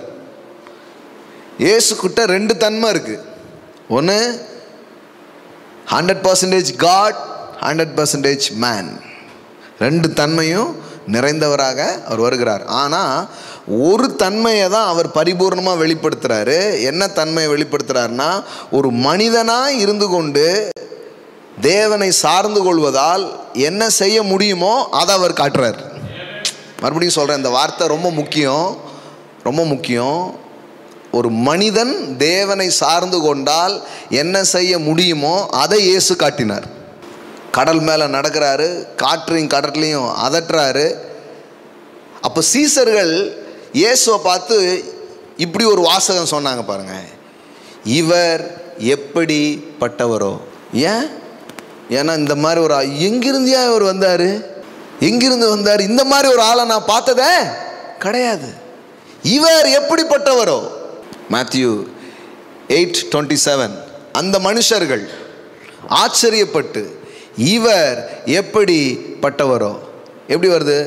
The man wondered his amazement saying, what kind of man this is. என்ன மாதிரி ஒரு மனுஷன் இவர்? What kind of man this is. என்ன மாதிரி ஆள் இவர்? அது வரைக்கும் மனுஷன் நிறைய நம்ம பார்த்துருக்குறோம். ஆனால் இவரை பார்க்கும்போது என்ன மாதிரியான ஆள் இவர்? காற்றும் கடலும் இவருக்கு கீழ்ப்படுகிறதே என்றார்கள். That's a true image of God. இதுதான் தேவன் உண்டாக்கின நிஜமான சாயலாக இருக்கிறது. இது ரெஸ்டோர் ஆனாதான் அது காஸ்பலுங்க. காஸ்பல் என்ன தெரியுமா? ஒவ்வொரு மனுஷனும் இந்த இடத்துக்கு திரும்புவான். அதான் சுவிசேஷம். அப்பந்தான் சுவிசேஷம் நிறைவு வருகிறது. ராஜ்யத்தின் இந்த சுவிசேஷம் பூலோகம் எங்கும் பிரசங்கிக்கப்படும், அப்பொழுது முடிவு வரும். நான் சொல்றேன், இந்த சுவிசேஷம் எங்கேயாவது பிரசங்கம் பண்ணப்பட்டிருக்கா? முதல்ல தேவனுடைய சாயல்ல மனிதன் மீண்டும் வாழ ஆரம்பிப்பான், ஆள ஆரம்பிப்பான். அதுதான் gospel. That's the gospel of the kingdom. ராஜ்யத்தின் இந்த சுவிசேஷம் பூலோகம் எங்கும் பிரசங்கிக்கப்படும், அப்பொழுது முடிவு வரும். நிறைய பேர் கேட்காங்க, எப்போ முடிவு வரும், எப்போ முடிவு வரும் கேட்க. யாரு உங்களுக்கா அப்படின்றத நான் இப்போ எப்போ முடிவு வரும், எப்போ முடிவு வரும், கிளைமேக்ஸ் எப்போ, கிளைமேக்ஸ் எப்போ அப்படிங்கிறாங்க. நல்லா தெரிஞ்சுக்கோங்க, அது கிடையாது. காஸ்பல்னாலே என்னன்னா, restoring the true image of man. உண்மையான அந்த சாயலுக்கு மனுஷன் திரும்புவது தான் காஸ்பல். அப்போ இயேசுவை பார்க்கும்போது எல்லாருக்கும் ஒரு கேள்வி வருது, என்ன மாதிரி ஆள் இவர்? இன்னும் சொல்லப்போனா பைபிள் இப்படியே சொல்லுது, நான் உன்னை கடவுளாக படைத்தேன், நான் உன்னை தேவ குமாரனாக படைத்தேன், ஆனால் நீ மனுஷனை போல செத்து போறியப்பான்னு அர்த்தம். You are not human. பக்கத்தில் பார்த்து சொல்லுங்க, யூ ஆர் நாட் ஹியூமன். ஆன்லைனில் உங்கள் வீட்டில் உள்ளவங்களை பார்த்து, நீ மனுஷன் இல்லையா, தெய்வம் ஐயா. You are not human. அதை சொல்றதுக்கு தான் இந்த பைபிள், அதை சொல்றதுக்கு தான் ஒரு பிரசங்கியார் தேவை, அதை சொல்றதுக்கு தான் சுவிசேஷம் தேவை. யூ ஆர் நாட் ஹியூமன் அப்படின்னு பைபிள் சொல்லுது. அப்படித்தானே சொல்றாரு, நீங்கள் தேவர்கள் என்றும் நீங்கள் உன்னதமானவரின் மக்கள் என்றும் நான் சொல்லியிருந்தேன். உங்களை படைச்ச கடவுள் உங்களை குறித்து சொல்றாரு, you are gods. You are the people of most high God. I said, அப்படிதான் சொல்றார். நான் சொல்றேன், உன்னை படைச்ச நான் சொல்றேன்.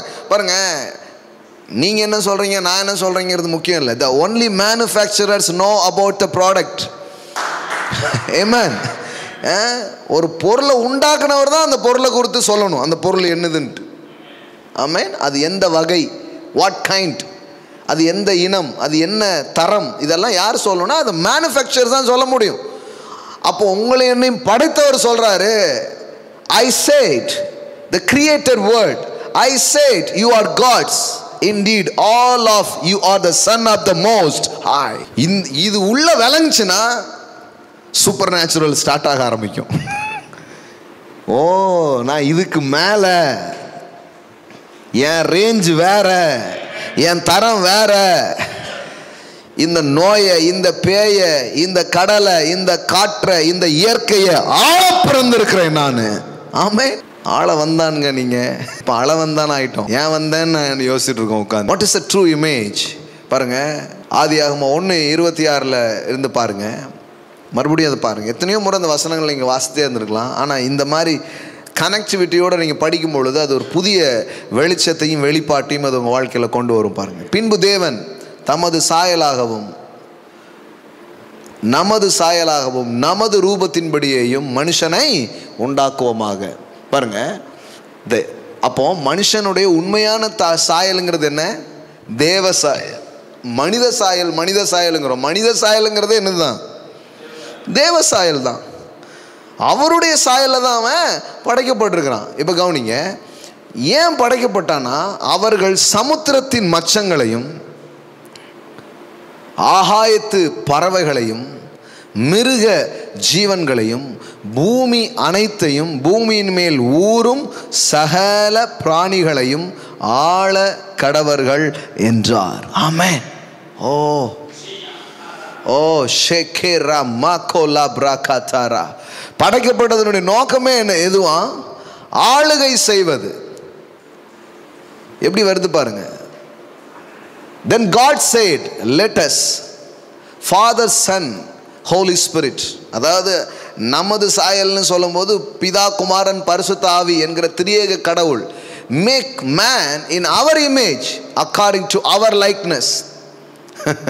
Not physical but a spiritual personality and moral likeness, and let them have complete authority over the fish and the sea, the birds and the air, the cattle, and over the entire earth. ella solunga, over the entire earth and over everything that creeps and enna potrukku on the earth. அதாவது ஊர்வன பரப்பன எல்லாத்து மேலேயும் உனக்கு தான் ஆளுக. That's a true image. சும்மா எடுத்த உடனே சூப்பர் நேச்சுரல் ஸ்டார்ட் ஆகுது. சூப்பர் நேச்சுரல் ஸ்டார்ட் ஆகும்னா இங்கே உள்ள மண்டையில் இமேஜ் முதல்ல மாறணும். I am the likeness of God and I am the image of God. உள்ள நான் ராஜான்னு விளங்கினாதான் ஆளுகை செய்ய முடியும். அப்போ உண்மையான காஸ்பலே என்னன்னா ஆளுகை. எல்லாத்தையும் நீ ஆண்டுகோ அப்படின்னா என்ன அர்த்தம்னா, இந்த உலகத்தில் இருக்கிற எதுக்கும் நீ கீழானவன் கிடையாது, எல்லாத்த விட நீ மேலானவன். அதை கீழ்ப்படுத்து. அடுத்தால வாங்க. பின்பு தேவன் தம்முடைய சாயலாக மனுஷனை சிருஷ்டித்தார், அவனை தேவ சாயலாக சிருஷ்டித்தார், ஆணும் பெண்ணுமாக அவர்களை சிருஷ்டித்தார். ஆண் மட்டும்தான் கடவுள் சாயல்ன்ற கூடாது, பெண்ணும் கடவுளுடைய சாயல் தான். ஆமென். இது ரொம்ப முக்கியம். அவர்கள் ஆளக்கடவர்கள் அப்படின்னார், அவன் ஆளக்கடவன் அப்படி சொல்லல. உங்களுக்கு அவர்கள். அடுத்த வசனம் போடுங்க. பின்பு தேவன், நீங்கள் பலுகி பெருகி பூமியை நிரப்பி அதை கீழ்ப்படுத்தி சமுத்திரத்தின் மச்சங்களையும் ஆகாயத்து பறவைகளையும் பூமியின் மேல் நடமாடுகிற சகல ஜீவ ஜந்துக்களையும் என்ன பண்ணுங்க, ஆண்டு கொள்ளுங்கள் என்று சொல்லி தேவன் அவர்களை ஆசீர்வதித்தார். ஆமென். ஓ, thank you Lord. And God blessed them. ஆமென். கர்த்தர் அவங்களை என்ன பண்றாராம்? ஆசீர்வதிக்கிறார். என்ன சொல்றார்? Be fruitful and multiply and fill the earth and subject it and rule over. நீ எல்லாத்தையும் கீழ்ப்படுத்து, அதை மேல ஆளுகைய செலுத்து. அதுக்காக தான் நான் உன்னை என்ன பண்ணியிருக்கிறேன், உண்டாக்கியிருக்கிறேன் அப்படிங்கிறார். ஆமென். அப்போ மெசேஜ் என்ன தெரியுமா? You are not human. நீ மனிதன் அல்ல. உன்னை வந்து தேவனா நான் படைச்சிருக்கிறேன். ஆனா நீ என்ன பண்ற? ஆனாலும் நீங்கள் மனுஷரை போல செத்து. மனுஷனை போல தானே சாக முடியும். உன்னை கடவுள் மாதிரி படைச்சிருக்கிறேன், ஆனா நீ மனுஷன் மாதிரி சாவறையேங்கிறாரு. புரியுதுங்களா உங்களுக்கு? எவ்வளோ தூரம் ஒரு பயணம் நமக்காக காத்திருக்கு.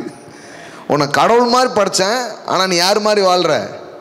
மனுஷன் போலேயே வாழ்ந்து செத்து போயிட்டியே அப்படின்னா எப்படி இருக்கும் பாருங்க. இது இந்த ரொம்ப சோகமாக சொல்கிற வார்த்தை இது.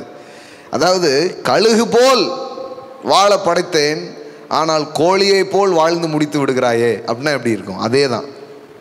உன்னை கழுகு மாதிரி ஆகாயத்தில் உன்னதத்தில் வாழ நான் படைத்தேன், ஆனால் நீ வெறும் இந்த குப்பையை கிண்டிக்கிட்டு கோழியாகவே வாழ்ந்து செத்து போடுறேன்னா அது எவ்வளோ பரிதாபமானது. அந்த விதத்தில் தான் வேதவசனம் பேசுறது. புரியுதுங்களா உங்களுக்கு? அந்த விதத்தில் தான் வேதவசனம் அதை கன்வே பண்ணுறாரு. அந்த விதத்தில் தான் அதை சொல்கிறார்.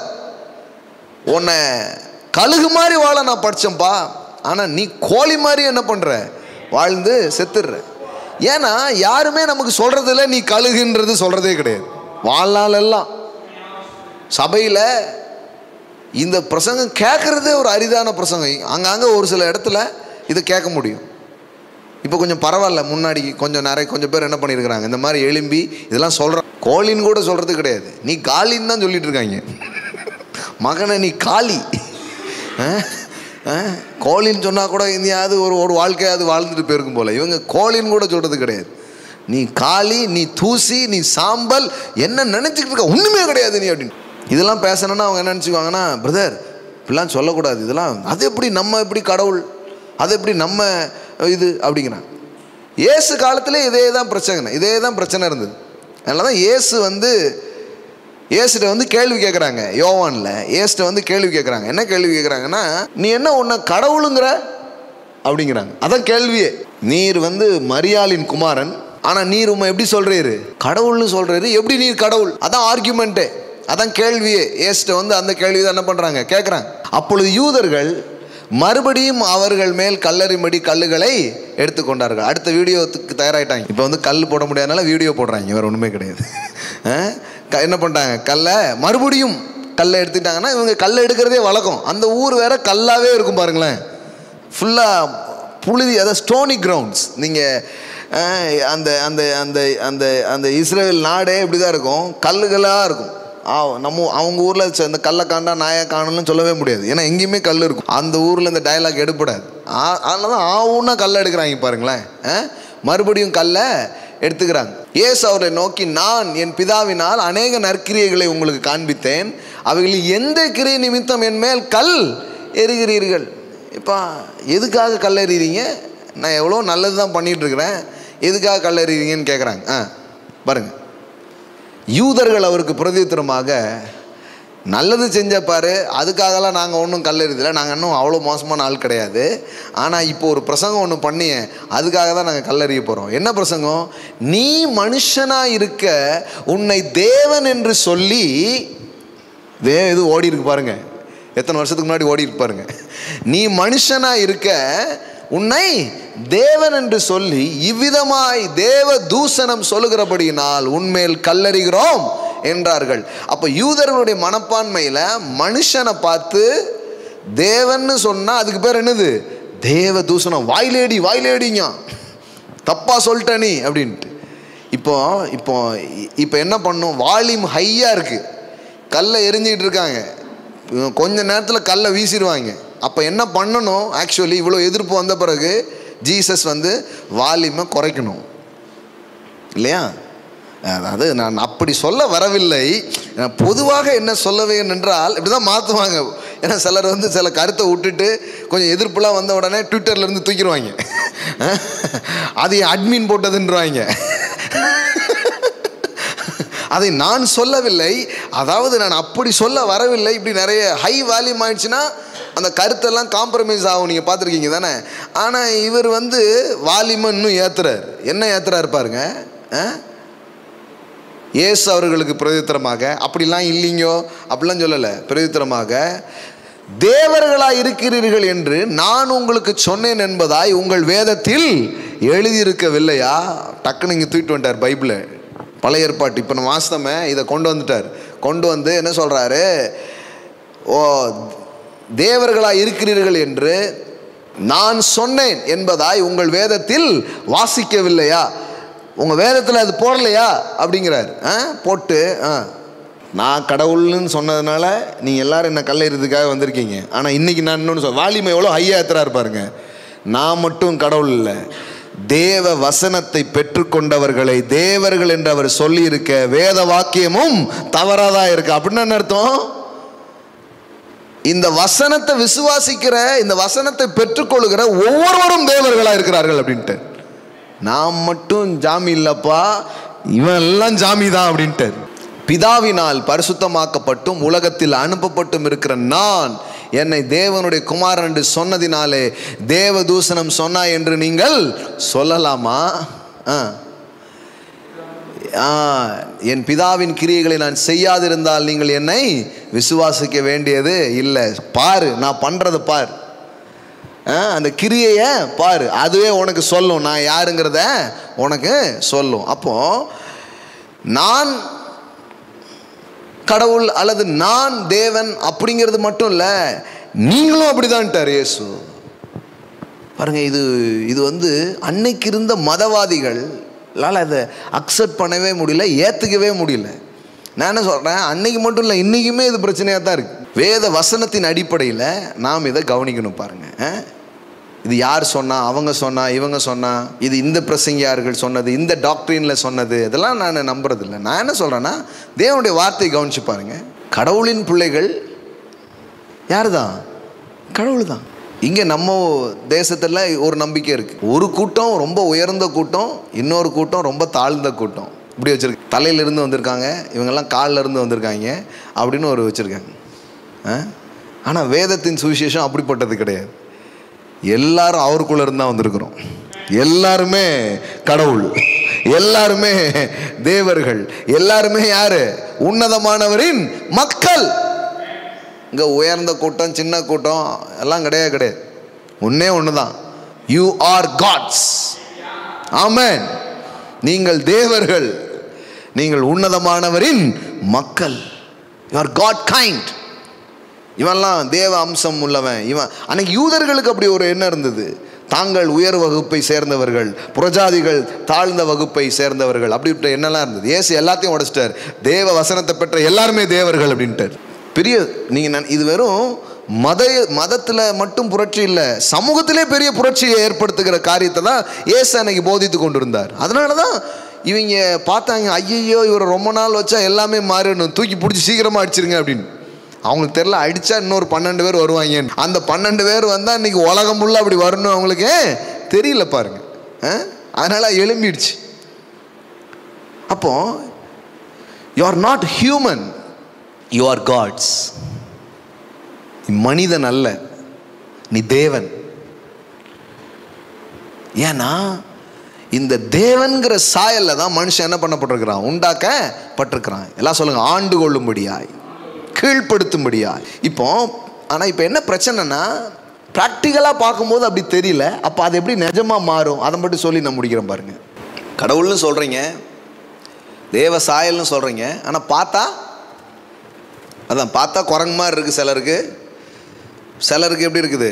கொஞ்சம் குரங்கு மாதிரி இருக்கான், கொஞ்சம் குணமும் இருக்குது, கொஞ்சம் குரங்கும் இருக்குது அப்படிங்கிற மாதிரி. அப்படி பிளேனாக சொல்லிட முடியாது அப்படிங்கிற மாதிரி ரெண்டும் கலந்து தான் இருக்கிறாங்கிற மாதிரி இருக்கு. ஏன் இந்த நிலைப்பாடு? இந்த நிலைப்பாட்டிலிருந்து எப்படி மாற்றங்கள் நடக்கும்? வேதவசனம் சொல்லுது பாருங்க, உங்களுக்கு காட்டுறேன். எபிரேயர் 1வது அதிகாரம் பாருங்க. 1 பார்த்தீங்கன்னா இயேசு கிறிஸ்துவனுடைய பரிபூர்ண சாயல் அங்கே நம்ம பார்க்குறோம். த பர்ஃபெக்ட் இமேஜ், இயேசு கிறிஸ்துவை குறித்து இருக்கிற பரிபூர்ண சாயல், அதை 1வது அதிகாரத்தில் பேசுகிறாரு. இப்போ 2வது அதிகாரத்துக்கு வாங்க, 7வது வசனத்திலிருந்து படிக்கிறேன். அவனை தேவ தூதரிலும் சற்று சிறியவனாக்கினீர், மகிமையினாலும் கனத்தினாலும் அவனுக்கு முடிசூற்றி உம்முடைய கரத்தின் கிரியின் மேல் அவனை அதிகாரியாக வைத்து சகலத்தையும் அவனுடைய பாதங்களுக்கு கீழ்ப்படுத்தினீர் என்று சொன்னான். சகலத்தையும் அவனுக்கு கீழ்ப்படுத்தினார் என்கிற விஷயத்தில் கவனிங்க, ரொம்ப இன்னும் ஆழமாக இந்த விஷயத்தை திங்க் பண்ணுறதுக்கு கூட்டிகிட்டு போகிறார். சகலத்தையும் அவனுக்கு கீழ்ப்படுத்தினார் என்கிற விஷயத்தில் அவர் அவனுக்கு கீழ்ப்படுத்தாத பொருள் ஒன்றும் இல்லை. அப்படி இருந்தும் இன்னும் அவனுக்கு சகலமும் கீழ்ப்பட்டிருக்க காணோம்.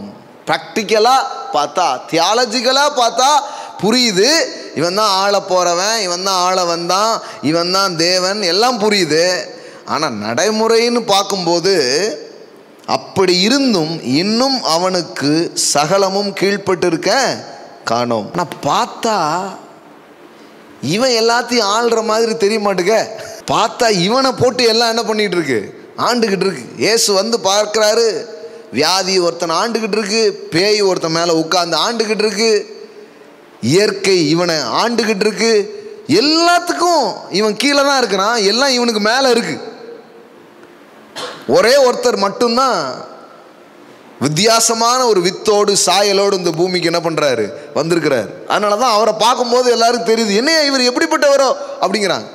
அது சொல்கிறாரு, ஆபிரகாமின் குமாரத்தி மேலே ஏறி உட்காந்துருக்க, இறங்கு கீழே அப்படிங்கிறாரு. அவன் நிமிந்துட்டா. 18 வருஷமாக குனிஞ்சிட்டு இருந்தவன் என்ன பண்ணிட்டா, நிமிந்துட்டா. நோயோட பேயோட போராடிட்டு இருக்கிறான். கிளம்பு, உன்னை நான் விடுவிக்கிறேன் அப்படிங்கிறாரு. அப்போ எல்லாத்தையும் ஆள வேண்டியவன் மற்றவைகளால் ஆளப்பட்டு கொண்டிருக்கிற ஒரு சூழ்நிலையில் அவன் சிக்கிட்டு இருக்கிறான். இப்போ இதிலிருந்து விடுவிக்கிறது தான் சுவிசேஷம். இதிலிருந்து அவனை விடுவிக்கிறது மட்டும் இல்லை, இவனை அந்த பிதாவின் சாயல்ல கொண்டு போய் வைக்கிறது தான் சுவிசேஷத்தின் முழுமையாக இருக்கிறது. அந்த சுவிசேஷம் எப்போ கம்ப்ளீட் ஆகுதுன்னா, ஜீசஸ் மாதிரி ஒவ்வொருத்தனும் மாறிடுவான். ஆமென். அந்த மாதிரி ஒரே ஒரு ஜீசஸ் சாயல்ல வளர்ந்த ஒரு ஆள் இருந்தாலே திருநெல்வேலிலாம் ஒன்று பத்தாது, இந்தியாவே பத்தாது. புரியுதா உங்களுக்கு? நம்ம எங்கேருந்து எங்கே ஜேர்னி பண்ண வேண்டியது இருக்குது பாருங்களேன். அந்த டிரான்ஸ்ஃபர்மேஷன்ஸ் அதெல்லாம் எப்படின்னு நான் சொல்கிறேன். அந்த டிரான்ஸ்ஃபர்மேஷன் எப்படி நடக்குது, எப்படி அதை நோக்கி நம்ம போகிறோம், அதெல்லாம் சொல்கிறேன். ஆனால் முதல்ல புரிஞ்சுக்கோங்க, அந்த கம்ப்ளீட்டாக ஆடுறது தான் காஸ்பல். அது நீங்களே சொல்கிறீங்கன்னா நான் சொல்ல பாருங்கள். இதில் என்ன சொல்கிறாரு, பார்த்தா அப்படி தெரியலையேங்கிறார். கீழ்ப்படுத்தினார், எல்லாம் ரைட்டுங்க. அப்படி இருந்தும் இன்னும் அவனுக்கு சகலமும் கீழ்ப்பட்டிருக்க காணுமே. எல்லாம் இவனுக்கு இந்த பாருங்க, ஏதோ கண்ணுக்கு தெரியாத ஒரு நோய் வந்து அவனை உட்கார வச்சிருது. ஒருத்தர் இவ்வளோ வளர்த்தி இருக்கிறாரு, என்ன பிரதர்னா சிகரெட்டை விட முடியல பிரதருங்கிறார். அவர் விரல் அளவு கூட அது இல்லை, ஆனால் 6 அடியில் இருக்கிற ஒரு ஆளை அது ஆளுது, இண்டு கொண்டு இருக்குது. அந்த நிக்கோடின் வந்து என்ன அப்படி. அப்போ ஆள வேண்டியவன் ஆளப்படுறான். அவன் ஆளை பார்த்தா பெருசாக இருக்கான், ஆனால் அவனை எதெல்லாமோ என்ன பண்ணுது, ஆளுது. ஒரு இத்தனையோண்டு இருக்கிற சிகரெட்டு அவனை போட்டு ரூல் பண்ணுது. ஏன் அது அவனை போட்டு ரூல் பண்ணுது? ஏன்னா அவனுக்கு அவன் யாருன்னு தெரில, அவனுடைய சாயல் என்னன்னு தெரில, அவன் எப்பேற்பட்ட ஒரு ஆளா படைக்கப்பட்டிருக்கான்னு அவனுக்கு தெரில. தெரியாத வரைக்கும் இதெல்லாம் ஆண்டுகிட்டு தான் இருக்கு. ஆனால் என்னைக்கு அது தெரியுதோ அன்னைக்கு சி அப்படின்னு தூக்கி தூர போட்டு அவன் போயிட்டே இருப்பான். நோயை, பிசாச, இயற்கையை எல்லாத்தையும் ஒரு மனுஷன் ஆண்டு கொள்ளும்படியாக தான் என்ன பண்ணப்பட்டிருக்கிறான், படைக்கப்பட்டிருக்கான். ஆனால் பார்த்தா அப்படி தெரியலையே. நான் சொன்னேன், சுவிசேஷத்தின் முழுமையே என்ன, அந்த சாயல் மாதிரி மாறுறது தான். பாருங்கள், ரோமர்குல நிருபம் 8வது அதிகாரம், ரோமர்குல நிருபம் 8வது அதிகாரம், அது பாருங்கள். அதுதான் சுவிசேஷத்தின் முழுமையாக. ரோமர் 8 பாருங்கள், 28 வாசிக்கிறேன். அன்றியும் அவருடைய தீர்மானத்தின்படி அழைக்கப்பட்டவர்களாய் தேவனிடத்தில் அன்பு கூறுகிறவர்களுக்கு சகலமும் நன்மைக்கு எதுவாய் நடக்கிறது என்று அறிந்திருக்கிறோம். இது இந்த வசனம் நம்ம எப்போவுமே படிச்சிருப்போம். ஆனால் இது எப்படி கனெக்ட் பண்ணோன்னா, வாழ்க்கையில் என்ன ஏதாவது கெட்டது நடந்திருந்தால் நம்ம என்ன சொல்லுவோம், கவலைப்படாதீங்க, அவரிடத்தில் அன்பு கூறுற உங்களுக்கு சகலமும் நன்மைக்கு எதுவாக நடக்கும், இந்த கெட்டது கூட நல்லதாக மாறும். அதுக்கு இந்த வசனம் என்ன பண்ணுவோம், பயன்படுத்துவோம். பயன்படுத்தலாம், தப்பு கிடையாது. எதையுமே நல்லதுக்காக பயன்படுத்துறதுல நான் ஆதரவு தான். நம்பிக்கையை தரும்படியாக பயன்படுத்துறது தப்பு கிடையாது. ஆனால் கான்டெக்ஸ்ட் படி நீங்கள் பார்த்தீங்கன்னா, அந்த நன்மைக்கு ஏதுவாய் அப்படிங்கிறது எந்த நன்மை அப்படிங்கிறது ரொம்ப முக்கியம். எந்த நன்மைக்கு ஏதுவாக அது மாற்றப்படுகிறது, உங்கள் வாழ்க்கையில் நீங்கள் கடந்து வந்த ஒவ்வொரு கஷ்டம், உங்கள் வாழ்க்கையில் வர்ற ஒவ்வொரு எதிர்ப்பு, உங்கள் வாழ்க்கையில் வர்ற வித்தியாசமான எதிர்மறை காரியங்கள், இது எல்லாம் கூட எதுக்கு ஏதுவாக அது மாற்றப்படுது, அது எந்த நன்மைக்கு ஏதுவா அப்படின்னா, கான்டெக்ஸ்ட் படி நீங்கள் பார்த்தீங்கன்னா, அடித்து மிதித்து நொறுக்கி என்னெல்லாமோ நடக்குது லைஃப்பில், அது எதை நோக்கி போகுதுன்னா அப்படி பார்த்தா கடைசியில் இயேசு மாதிரியே நீங்கள் இருப்பீங்களாம். அந்த நன்மைக்கு ஏதுவாக தான் அது மாற்றப்படுது அப்படிங்கிறது தான் கான்டெக்ஸ்ட். பாருங்கள் 29 பாருங்கள். நம்முடைய குமாரன் அநேக சகோதரருக்குள்ளே முதற் பேரானவராய் இருக்கும் பொருட்டு தேவன் எவர்களை முன்னறிந்தாரோ அவர்களை தமது குமாரனுடைய சாயலுக்கு ஒப்பாயிருப்பதற்கு முன் குறித்திருக்கிறார். ஆமென். உங்களுக்கு புரியுதுங்களா? What is a gospel? காஸ்பலுடைய முழுமை என்ன? அவர் மாதிரியே இருக்கிறது. அவர் எப்படி அந்த ஃபுல்னஸை வெளிப்படுத்தினாரோ, நான் சொல்லட்டுமா, இயேசு பிதாவை வெளிப்படுத்தினாரே இந்த பூமியில் இருந்த நாட்களில், அது மாதிரி வாழ்நாளில் ஒரு நாளாவது அந்த முழுமையில் வாழ்ந்துட்டோம்னா அவ்வளோதான், முடிஞ்சு போச்சு. ஒன் டே ஒரே ஒரு நாள் வாழ்க்கையில் பெரிய சாகசனை என்னன்னா, இயேசு பிதாவை எப்படி அறிந்திருந்தாரோ அப்படி அறிந்து, எப்படி வெளிப்படுத்தினாரோ அப்படி வெளிப்படுத்துகிற ஒரு நாள் வாழ்ந்திருந்தாலே இந்த வாழ்வின் மிகப்பெரிய சாதனை நாளாக அந்த நாள் இருந்திருக்கு. அதை நோக்கி தான் பயணமே இருக்குது பாருங்களேன். அவருடைய குமாரனுடைய சாயலுக்கு ஒப்பாக இருப்பதற்கு அப்போ அவ்வளோ தூரம் ஒரு மனுஷன் வர முடியும். அதனால தான் இயேசு ஒரே குமாரன்கிற டைட்டில் தூக்கிட்டாங்க. அது வரைக்கும் இயேசுக்கு என்ன டைட்டில் இருந்தது? ஒன்லி, ஒரே பேரான குமாரன் அப்படின்னு தான் இருந்தது. அதை இப்போ மாற்றிட்டாங்க. இப்போ இப்போ யோவான் 3:16 சொல்ல முடியாது. பின்பு அதாவது எப்படி வருது? யோவான் 3:16 அவருடைய ஒரே பேரான குமாரனை விசுவாசிக்கிறவன் எவனோ அப்படிங்கிறது இப்போ எழுத முடியாது. ஏன்னா இப்போ தேவனுக்கு ஒரே, இயேசுவுக்கு அந்த டைட்டில் கிடையாது. இப்போ தேவனுக்கு ஒரே குமாரன் கிடையாது. இப்போ டைட்டில் மாற்றிட்டாங்க. என்ன போட்டிருக்காங்க? முதற் பேரானவர், first, not only begotten Sun.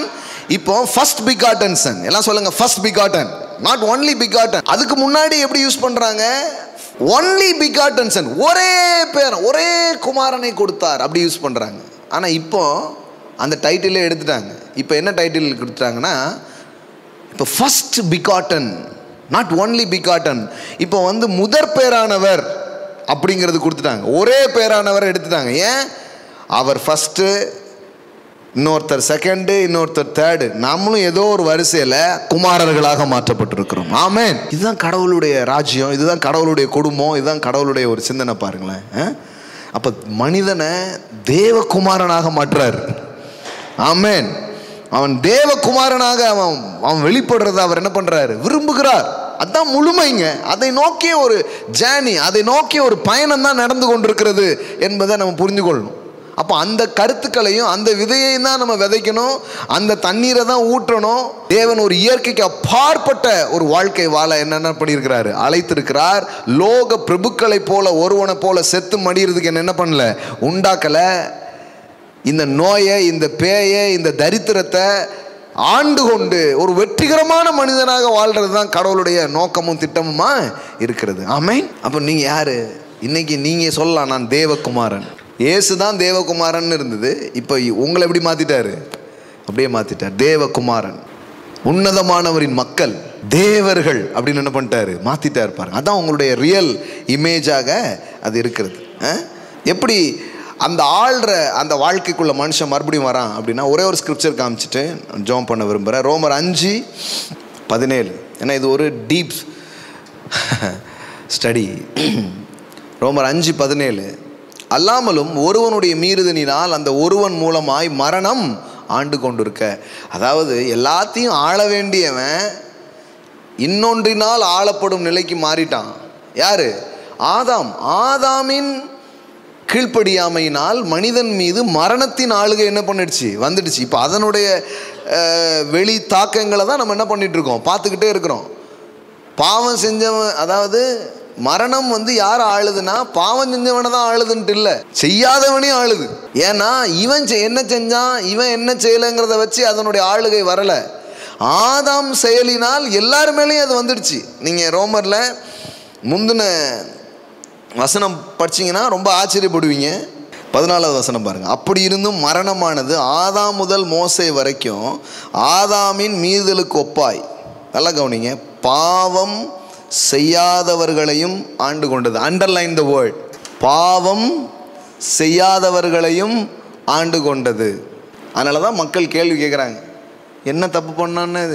என்ன தப்பு பண்ண? யாருக்கு என்ன இது பண்ண கேட்குறாங்களா? யாருக்கு எதுவுமே பண்ணலைங்க. ஒருத்தன் சொல்கிறான், நான் பீடி சிகரெட் குடிச்சதே இல்லைங்க, எனக்கு எப்படிங்க கேன்சர் வந்தது? அங்கே ஒருத்தர் சுருட்டு குடிச்சிட்டு 90 வயசு வரைக்கும் இருக்கார் அப்படிங்க. என்னன்னா, பாவம் செய்யாதவனையும் மரணம் என்ன பண்ணுது? ஆளுது. ஏன்னா அது ஆதாமின் மீறுதல்ல இருந்து என்ன பண்ணுது? வெளிப்படுகிற. இப்போ எல்லாரும் மாட்டிக்கிட்டாங்க வசமா. இப்போ கிறிஸ்துவின் மூலம் ஒரு பெரிய மாற்றம் என்ன பண்ணுது? நடக்குது. அதுதான் ரோமர் 5:17 படிக்கிறோம். என்ன படிக்கிறோம்? ஒருவனுடைய மீறுதலால் மரணம் ஆள முடியுதுன்னா, இப்போ கிருபையின் பரிபூரணத்தையும் நீதியாகிய ஈவின் பரிபூர்ணத்தையும் பெறுகிறவர்கள். எல்லாம் சொல்லுங்க, பெறுகிறவர்கள். இப்போ ஆதாமின் மூலம் வந்த தாக்கம் இந்த உலகத்தில் வெளிப்பட்டுக்கிட்டே இருக்குது. ஆனால் சுவிசேஷம் ஒன்று நமக்கு வைக்கப்பட்டிருக்கிறது, சுவிசேஷம் ஒன்று அறிவிக்கப்படுகிறது. இயேசு கிறிஸ்துவின் மூலம் இப்பொழுது மனுவர்க்கத்தின் மீது தேவன் இன்னொன்றை கொடுத்து கொண்டிருக்கிறார். என்ன கொடுத்துட்டு இருக்கிறாரு? the abundance of grace and the gift of righteousness. பரிபூர்ணம், அதாவது நீதியின் பரிபூர்ணம், கிருபையின் பரிபூர்ணத்தை பெறுகிறவர்கள். எல்லாம் சொல்லுங்க, பெறுகிறவர்கள். என்ன பண்ணுவாங்க? இயேசு கிறிஸ்து என்னும் ஒருவராலே ஜீவனை அடைந்து ஆளுவார்கள் என்பது அதிக நிச்சயமாமே. ஆமே. அங்க விட்டதுங்க பிடிக்கிறார் பாருங்க. ஆதாம் விட்டான், ஆதாம் மூலமா மிஸ் ஆச்சு. இயேசுவின் மூலம் எல்லாம் திரும்ப வந்துடுச்சு. ஆமென். எல்லாம் சொல்லுங்க, கிருபையின் பரிபூர்ணத்தையும், இந்த வார்த்தை மாத்திரம் சொல்லுங்க, கிருபையின் பரிபூர்ணத்தையும் நீதியாகிய ஈவின் பரிபூர்ணத்தையும் பெறுகிறவர்கள் இயேசு கிறிஸ்து என்னும் ஒருவராலே ஜீவனை அடைந்து ஆளுவார்கள் என்பது அதிக நிச்சயமாமே. ஆமென். அப்போ இயேசு கிறிஸ்துவின் மூலம், ஆதாமின் மூலம் மரணம் வந்துச்சு, இயேசுவின் மூலம் ஜீவன் வந்திருக்குது. இப்போ அந்த ஜீவனை பெறுகிறவர்கள் மீண்டும் ஆளுகிறார்கள். ஆமென். இப்போ ஸ்டெப் எடுக்கிறோம். வியாதியே போ அப்படிங்கிறோம். இப்போ நம்ம சொன்னாலே போகுது. ஆமென். தரித்திரமே விலகு அப்படின்னா விலகுது. அப்படி கொஞ்சம் கொஞ்சம் மூவா என்ன பண்றோம்? பார்க்குறோம். ஆனால் நாள் வருது, பரிபூர்ணமான அந்த ஜீவன் வெளிப்படுகிறதை நம்ம பார்க்க ஆரம்பிப்போம். ஆமென். மரித்தது எழும்பும் இயேசுவின் நாமத்தினாலே. ஆமென். ஆமென். ஆமாம், அந்த மூக்குள்ளதான் ஆவியானவர் நம்மளை கொண்டு போக அவர் விரும்புகிறார். ஆமென். அப்படி எழுந்து நிற்போம். Thank you Jesus. Thank you Lord Jesus. Hallelujah. Ma koraba shata labra. இந்த ஜீவனின் பரிபூரணம், ஆமென், இந்த சாயலின் முழுமை வெளியாக்கப்படட்டும். ராக்லோ மோட்டா லாப்ரா கதா ரபாடா லாபாரா. ஹalleluya. மனிதன் அடிமை அல்ல. மனிதனின் சாயல் அடிமையின் சாயல் அல்ல. மனிதனின் சாயல் ஆளுகிற சாயல். மா கோரபா கா லாபாரா ஷாட்டாலா ப்ரோகேன்டாலா ஹாந்தேரே பெ லேக்ரோ கோதாரா ரூதன மந்த்ரே ஷேகேர பெஹேதோரா பஹாட்டா லாப்ரா. இயேசு கிறிஸ்து என்னும் ஒருவராலே, ஆமென், ஜீவனை அடைந்து ஆளுவார்கள் என்பது அதிக நிச்சயமாமே.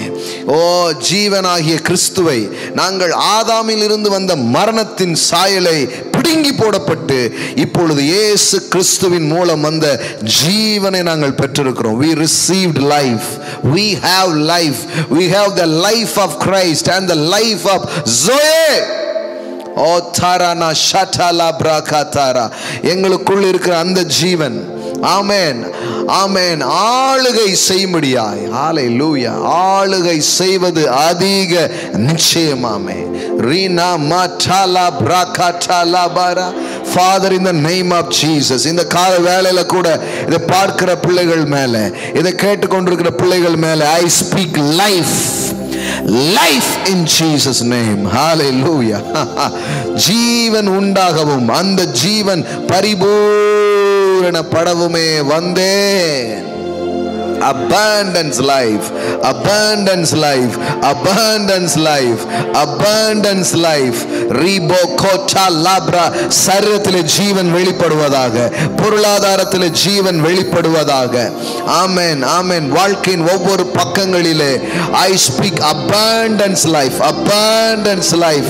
Rimakla katata parakatara rubekele broshata badala barabalara நீ மேனே ரேகே தாராபா டலா காத்தாராபா டலாரா. அப்பா, எங்களை ஒரு தரமான வாழ்க்கைக்கு, ஒரு உயர்தரமான ஜீவனுக்கு, ஒரு மேலான ஸ்தானத்திற்காக வாழ எங்களை அழைச்சிருக்கீங்க, எங்களை தெரிந்து கொண்டிருக்கிறீங்க. ஆனால் எங்களுக்குள்ளே எங்கள் மனதில் இருக்கிற அந்த இருள் அகலட்டும், அந்த அடிமையின் சாயல் அகலட்டும். எங்கள் புரிதலில் இருக்கிற அந்த இருளை நீக்கி போடுவீராக. ஆமென், ஆமென். எங்களுக்குள்ள அந்த சாயல் ரெஸ்டோர் பண்ணப்பட்டிருக்கிறது. அதை குறித்த வெளிச்சத்தை எங்களுக்கு தருவீராக. எவர்களை முன்னறிந்தாரோ, எவர்களை முன்குறித்தாரோ, அவர்களை குமாரனுடைய சாயலுக்கு ஒப்பாயிருக்கும்படி முன்குறித்தார் என்று எழுதியிருக்கிறது. அந்த சாயல் வெளிப்படுவதாக, அந்த லைக்னஸ் வெளியே வருவதாக, அந்த இமேஜ் வெளியில வருவதாக. ரீ மாட்டா லாபாரா காட்டா லாபாரா, ஓ ஷேகேடா லாபாரா காட்டா லாபாரா லாரா ரூபேனியா கோரா சாதேரே நே நே நே நே நே நே நே நே. We import life. We import life. We release life. Shekere bona mota la baraba dalarararara. ஆமென். ஒரு கோழிக்குள் இருக்கிற ஜீவனை அல்ல, ஒரு கழுகுக்குள் இருக்கிற ஜீவனை போல ஒரு உன்னதத்திலே வாழுகிற ஒரு ஜீவனை நாங்கள் பெற்றிருக்கிறோம். நான் உங்களை உன்னதமானவரின் மக்கள், நான் உங்களை தேவர்கள் என்று சொல்லியிருக்கிறேன். ஆனால் நீங்கள் மனிதனை போல செத்து மடிகிறீர்கள். அது இல்லை சுவாமி. அதுல எங்களை மீட்கிற சுவிசேஷம், அதுல இருந்து எங்களை மறுபடியும் தூக்குகிற ஒரு சுவிசேஷம், மகிமையின் ஒளி எங்க மேல பிரகாசிக்கிறதற்காக ஸ்தோத்திரம்.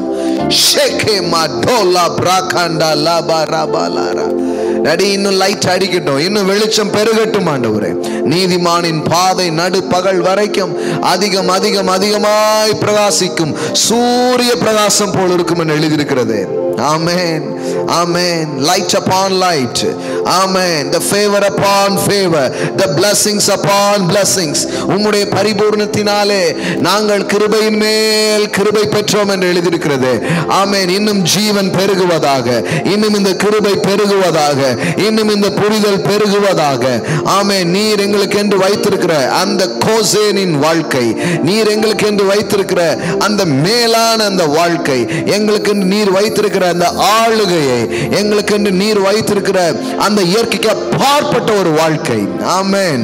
இங்கு சூரியனும் சந்திரனும் பாதிக்காத ஒரு வாழ்க்கை, இயற்கை பாதிக்காத ஒரு வாழ்க்கை, இயற்கையை ஆளுகை செய்கிற ஒரு வாழ்க்கை, வியாதியினால் பாதிக்கப்படாமல் வியாதியை நீக்குகிற, வியாதியை குணப்படுத்துகிற, வியாதியை மீது ஆளுகை செய்கிற ஒரு வாழ்க்கை. ராகா லாபாரா ஷாகே டேலே ம்ரோகோட்டா லாபாரா ரெஹனமா ஷெடா லாபாரா கடலா போரா பாலாரா. ஹalleluya, hallelujah, hallelujah. ரேபோ ஷென்டா லாபாரா கட்டா லாபாரா.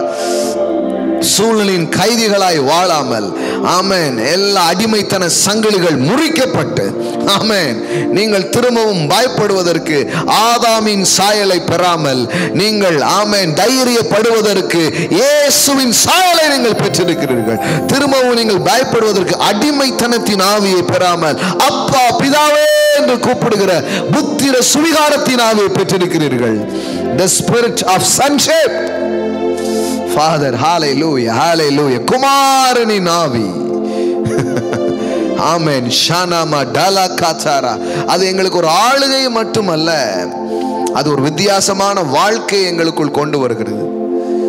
வெறும் ஆளுகை இல்லை. யோசேப்பு மாதிரி மேல போய் உட்கார்றது மட்டும் இல்ல, மேல போய் உட்கார்ந்தா கூட இருதயம் எப்படி இருக்குது பாருங்க. அந்த தன்மை, the nature of Christ. ஷேகாமா டாலா. தனக்கு கசப்பை கொடுத்தவங்களுக்கு கூட இனிப்பை, தனக்கு வெறுப்பை கொடுத்தவங்களுக்கு கூட நல்லதை, தன்னை தள்ளினவர்களுக்கு கூட உயர்வை. ஆமென், ஆமென், ஆமென், ஆமென். தனக்கு எதுவுமே தராம ஒதுக்கி வைக்கப்பட்ட ஒரு ஆளுக்கு கூட சிறந்ததை கொடுக்கிற அந்த அந்த அந்த true nature, hallelujah, manifest ஆவதாக. Thank you daddy. வல்லமை அதிகாரங்கள் மாத்திரம் அல்ல, அந்த கேரக்டர்ஸ், அந்த குணங்கள் வெளிப்படுவதாக. ஷாபா ரனா தேரே மே டேலே ப்ரோ ஷேடே லே மே நேகோ தாரா நாகா தாரா படலாரா. இந்த கால வேளையிலும் எங்க மனதில் அந்த அந்த இமேஜை, எங்க உள்ளத்திலே அந்த ஓவியங்களை, எங்கள் ஆவியில் அப்படிப்பட்ட வெளிச்சத்தை நீ கொண்டு விதைக்கிறதற்காக ஸ்தோத்திரம். நான் நம்புறேன் சுவாமி. எப்படிப்பட்ட வேத வசனங்களை நாங்கள் தியானித்து எங்களுக்குள் இன்றைக்கு விதைக்கப்படுகிறது எல்லாம் வெளியில வரும். 30, 60, 100 இது வெடிச்சு வெளியே வருகிறதை நாங்கள் பார்ப்போம். ஆமென். Glory to be the living God. Hallelujah. Amen daddy, amen daddy. இவர் எப்படிப்பட்டவரோ, what kind of man this, என்ன மாதிரி ஆளுயா இவர். இதை பார்த்து இங்கு அநேகரை குறித்து, இங்க இருக்கிற பிள்ளைகளை குறித்து, அப்படி சொல்லப்பட போகிற நாட்களுக்காக நன்றி செலுத்துகிறோம். என்ன மாதிரி ஆட்கள், என்ன மாதிரி கூட்டம் இது. ஓ, உலகத்தை கலக்குகிறவர்கள் இங்கேயும் வந்து விட்டார்கள் என்று சொன்னார். எங்கும் இந்த தேவ புத்திரரின் சாயல்கள் வெளிப்படுகிறதற்காய் ஸ்தோத்திரம்.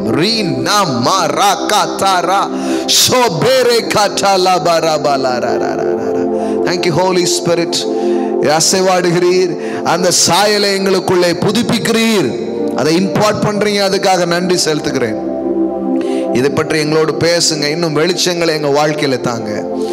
இதில் எங்களை வாக் பண்ண உதவி செய்யுங்க பரிசுத்த ஆவியானவரே, இயேசுவின் நாமத்தினால் பிதாவே. ஆமென், ஆமென், ஆமென். Praise God. Hallelujah. Amen. நாம் கொடுக்க இருக்கிறோம். Giving is the nature of God. Amen. கொடுப்பதுதான் அவருடைய தன்மை. எனக்குள்ள தேவ சாயல் வந்துடுச்சு, தேவகுமாரன் சாயல் வந்துடுச்சுங்கிறதுக்கு ஒரு அடையாளம் இருக்குன்னா நீங்க கொடுப்பீங்க, அவ்வளவுதான், வேற ஒண்ணுமே கிடையாது. Giving is the nature of God. பிடுங்கிறது, திருடுறது எல்லாம் இன்னொருத்தனுடைய கேரக்டர். ஸோ டேடியுடைய கேரக்டர் என்ன? Giving. He is a giver. அவர் கொடுப்பவர். தன் ஜீவனையே கொடுத்தார், தன் மகனை கொடுத்தார். So giving is the nature of God. அதனால தான் அந்த சாயலில் வாழ மனுஷன் படைக்கப்பட்டான். ஆனால் மனுஷன் வந்து லோக பிறப்பு மாதிரி ஆயிட்டான். இவன் கொடுக்கறதுக்கு பிறகு அடுத்தவன் பாக்கெட்லேருந்து திருடுறது, அடுத்தவனுக்குரியதை எடுத்துக்கிறது, இது வேற மாதிரி சாயல் ஆயிடுச்சு. இப்போ அந்த சாயல் எல்லாம் போய் வேற ஒரு சாயல் வருதுங்கிறதுக்கு அடையாளம் என்ன? கிவிங். கிவிங். ஒருவர் பாரத்தை ஒருவர் சுமந்து அந்த இடத்துக்கு போயிடுறான். அவன் கஷ்டத்தை இவன் கஷ்டம் மாதிரி பார்க்க ஆரம்பிச்சிடும். அப்போனா தேவ சாயல் வெளிப்பட ஆரம்பிச்சிருச்சுன்னு அர்த்தம். மற்றவனை கஷ்டப்படுத்தின நாள் போய் இன்னொருத்தர் கஷ்டத்தை கூட தான் கஷ்டமா பார்க்குற அளவுக்கு மாறுறது தான் தேவ சாயல்.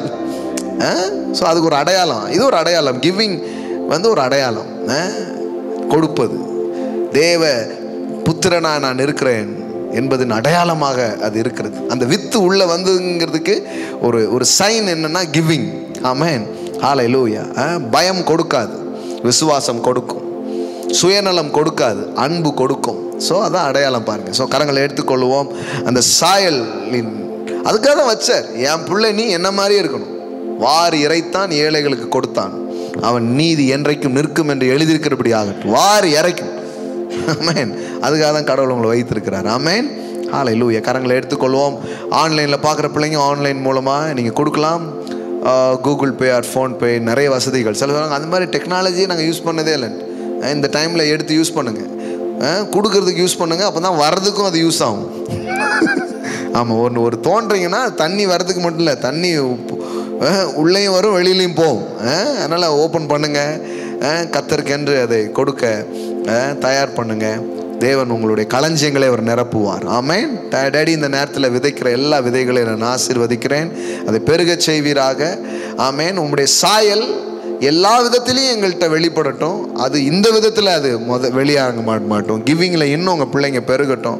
உண்மையிலே கொடுக்கறது வேற, வாரி இறைக்கிறது வேற. இந்த கரம்லாம் வாரி இறைக்கிற கரங்களாக மாறட்டும். எப்பெல்லாம் மனசில் வருதோ அப்பெல்லாம் எடுத்து கொடுக்குற அளவிற்கு திராணிகள் பெருகட்டும். ஒரு பொருளாதாரத்தில் ஒரு சூப்பர் நேச்சுரல், பொருளாதாரத்தில் ஒரு அபண்டன்ஸ் அவங்க வாழ்க்கையில் வரட்டும்னு சொல்லிட்டு நான் பிளஸ் பண்ணுறேன். உங்கள் கையின் பிரயாசங்கள் ஆசீர்வதிக்கப்படட்டும், உங்கள் களஞ்சியங்கள் நிரம்பட்டும், கடனற்ற ஒரு வாழ்க்கை வாழட்டும். அநேகருக்கு நீ கடன் கொடுப்பாய் என்று எழுதியிருக்கிறதே, அந்த வாக்குகள் நிறைவேறட்டும். அதுதான் தேவ சாயல். ஆமென். நான் வாங்குவதில்லை, நான் கொடுக்கிறவனாய் இருக்க போகிறேன். வாங்குவதை பார்க்கிலும் கொடுப்பதே பாக்கியம் என்று எழுதியிருக்கிறது. அந்த வாக்கியங்கள் எல்லாம் நிறைவேறுவதாக இயேசுவின் உயர்ந்த நாமத்தினால் பிதாவே. Amen, amen. Praise God. So கர்த்தர் நல்லவர்.